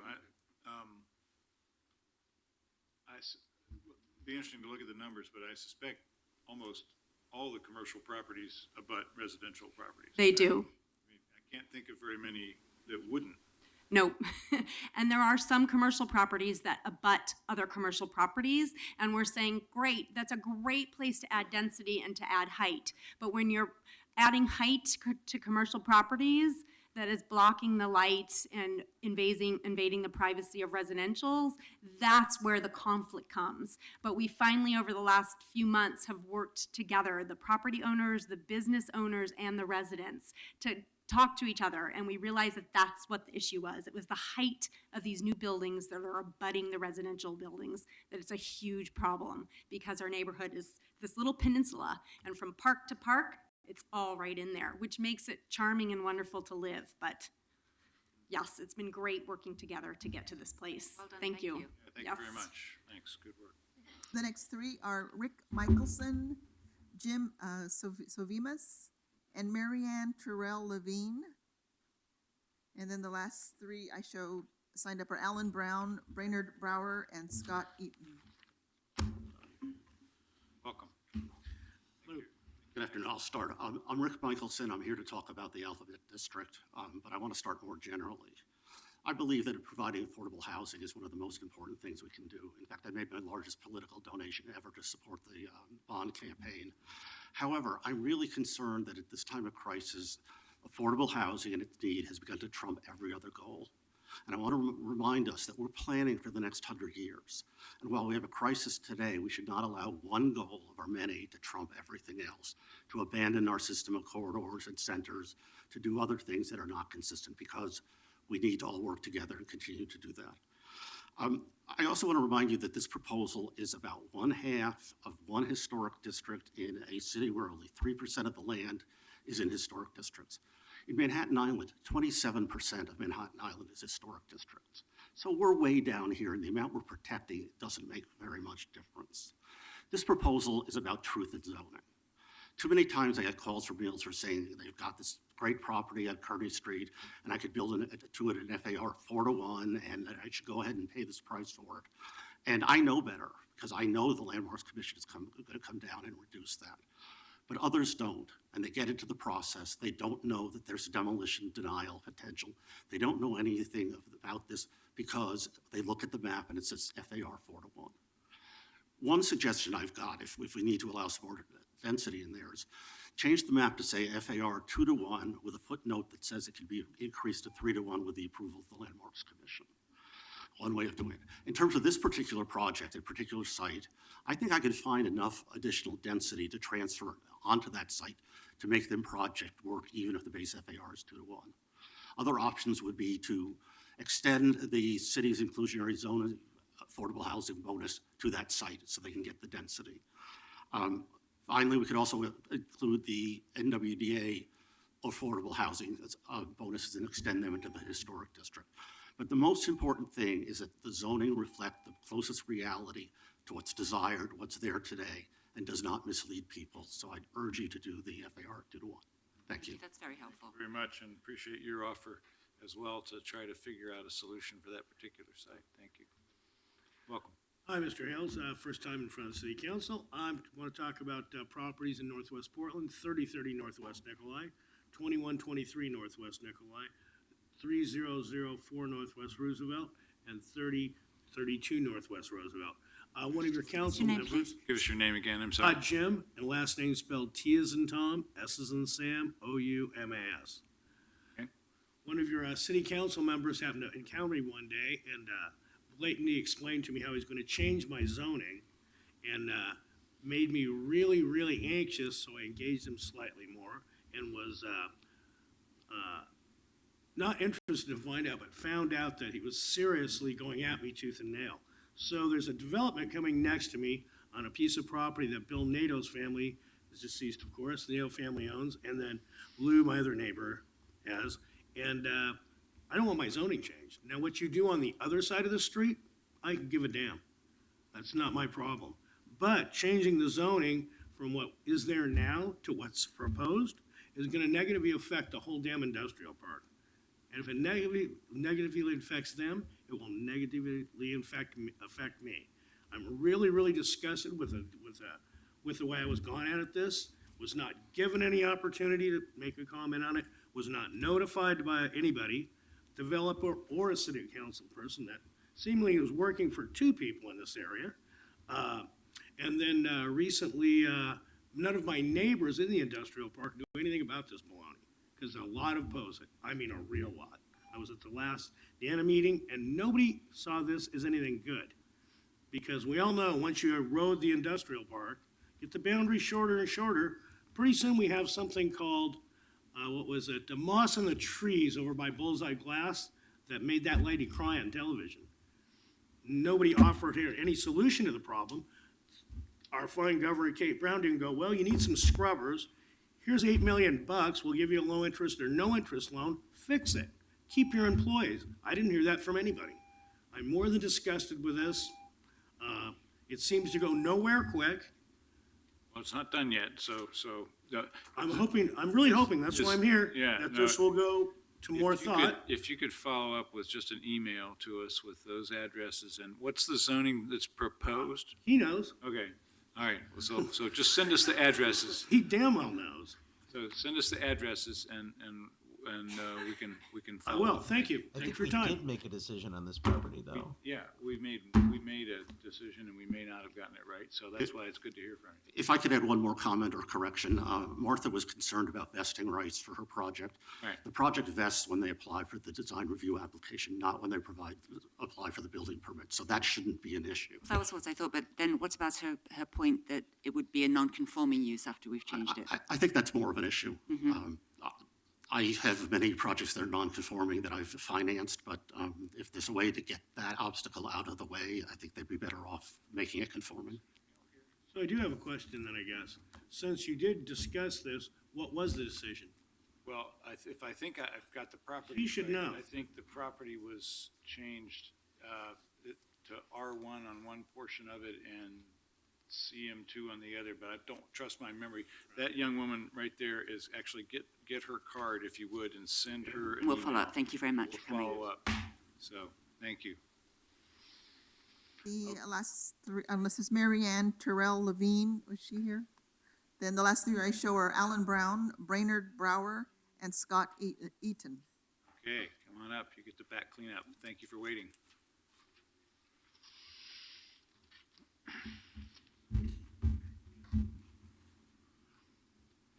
Welcome. Good afternoon. Thank you. My name's Brainerd Brower. I own some property on near Southeast 13th and Powell, 12th and 13th and Powell. And this is in regards to commercial property. Just want to make the observation that this is the first notice that I think I've received on any specific changes. So just chiming in that was someone else's comment. Also, someone else's comment went to the point that the idea of preserving an owner's rights even if the zoning is changed. And that does ring a bell with me. I mean, it just seems like an idea worth thinking about. And then I have a slight prepared statement here. So I have been the property owner since 1995, and worked hard to on my properties in the neighborhood and to continue to improve it year to year. Just give me the address again, please. One of the addresses is 3205 Southeast 13th Avenue. Thank you. There's that's some good. couple surrounding it as well. Thank you. And I'm proud to have been an active participant in this progress. You know, crime has been reduced significantly, and with the help and cooperation of many Portland police officers. My current zoning is CG, and it's proposed to go to CE. I find the change adds many more restrictions, including but not limited to setbacks to residential property. So the 3205 Southeast 13th abuts residential.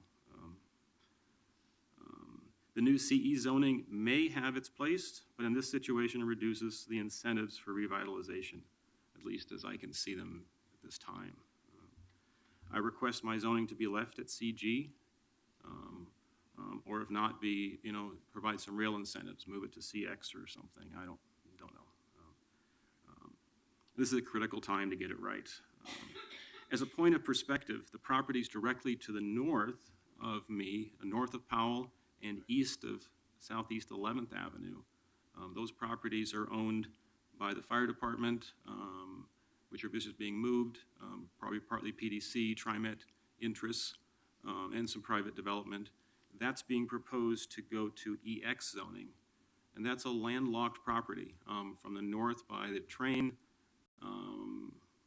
and to the south by Powell. And those properties are probably not the best use for that kind of zoning, but at least that concern should be taken into account. And to push ahead, there was an idea passed on by an architect friend of mine that just made a suggestion. I want to pass it on. And that is that those properties, perhaps they would turn into a park area. One thing that whole region doesn't have is a park, but that park could be also a park zone that was a hub for pedestrian traffic, possibly even out of the norm, with a park and ride that would give a central spot for pedestrian access and relieve tension on the Ross Island Bridge. Thank you. Thank you. Thanks very much. Welcome. Thank you. And good afternoon, Mayor Hales and Commissioners. My name is Alan Brown, and I live with my wife at 1115 Northeast 60th Avenue in the southeast part of Rose City Park neighborhood. We are east of Normandale Park in an area I call East Normandale. We are currently zoned R5, and the proposal is to go to R1. Now, East Normandale is a 126-year-old neighborhood, making it the oldest section of the Rose City Park neighborhood. Indeed, we might even have the oldest house in Portland, but that discussion is for another time and place. In East Normandale, residents by and large oppose rezoning, as does the Rose City Park neighborhood. And you heard from our chairwoman, Tamara DeRitter, earlier. East Normandale cannot handle increased density without degrading the neighborhood's quality of life. Indeed, a 2011 study by the Portland Bureau of Transportation of another proposal to increase density in East Normandale concluded that increased density would cause traffic to fail in our area. Instead of rezoning our area, I would like you to focus on working with the residential infill proposal. Like others, I was not in favor of this, but as I looked at how development happened over the last century in my neighborhood, during which rules similar to residential infill were in place, I have to admit it worked out well for East Normandale. So-called middle housing is located in places that make sense and at a scale that works for the neighborhood. In contrast, some recent East Normandale projects developed under current zoning regulations are out of scale, poorly sited, and poorly located. So I asked you not to rezone East Normandale and instead to join with neighborhoods to develop, refine, and broadly implement residential infill so that it works as well throughout Portland as it has worked in East Normandale. Thank you. Thank you very much. What was your address again? I'm sorry. 1115. 1115 Northeast 60th. Okay, got it. Thank you very much. You're welcome. Thank you. Welcome. Mayor, Commissioners, thank you. I'm Scott Eaton. I am with the development group that is also involved with the NATO piece that was just referred to in Northwest Portland, south of Nikolai. I'd like to clarify that those properties are not in the Giles Lake Industrial Sanctuary. They never were. You did make a decision on these properties during our process with the comprehensive plan where we worked with the Northwest Neighborhood Association, and you have received letters of support from the Northwest Neighborhood Association for the rezone that has taken place there in the comp plan.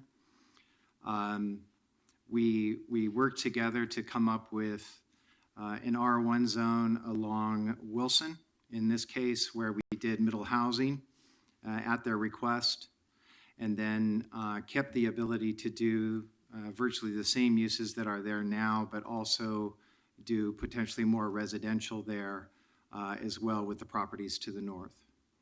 So I just wanted to clarify and speak on behalf of the Northwest Neighborhood Association and our development group for the work that we are trying to do there, because this area was identified as an area that for the past 4 decades has been completely underutilized. The streets are not developed. It is in a state of disrepair, and it is a place where improvement needs to be made. All right, thank you. Thanks very much. Okay, do we have any others, or is that the whole list? That's everyone who signed up on the list. Thank you all. All right, well then, amazingly, it is 5 p.m. on the dot. I don't think we've ever managed this. Commendable. So we'll close the hearing, right, Eric? And next steps? Hi, I'm Eric Kingstrom, Bureau of Planning and Sustainability. So the decision you have to make now is if you're ready to close the oral hearing, at what point would you like to close the written record? And I think staff has recommended that you hold it open until the end of day, midnight Friday, essentially, so that there's a little bit of time for folks. At least that long, because we have been inviting people to send in testimony that they've provided today, so. Well, I'm assuming you're not going to work on it over the weekend, so how about 8 o'clock on Monday? 8 a.m. Monday is fine as well, if Thank you'd you. prefer to do that. Let's do that. Let's leave the record open until 8 a.m. Monday, and that way if people over the weekend want to send in email or other correspondence, that they won't be forced to get that done tomorrow, but we'll have the weekend to do it. We'll let you take the weekend off, Eric. And you don't have to read it until Monday. And we will, of course, put all that into the record in one of those boxes. And then another next step was we will be coming back to you on October 25th. I believe we have a work session scheduled. And so as you're reading through the testimony, and we would like you to be preparing your potential amendments list, and then be prepared to talk about that on the 25th. Okay, that'll give us, that gives us a week. All right, so we'll keep the record open for written testimony until 8 a.m. on Monday, the 17th. And then we'll stick with our schedule as planned for work sessions and subsequent hearings. Right, and then we would also note that your the intent was that then you would reopen the record for testimony on your amendments for the November 17th hearing. Right. And also Okay. note the testimony that's been added to the box. Yeah, we did also add testimony that we collected since last week to the box that was put in there earlier. Okay, well, we all have a lot of reading to do, and appreciate excellent testimony today, and hopefully hear even more from people by electronic or other correspondence in the next few days. Thanks very much, and we are adjourned for the week.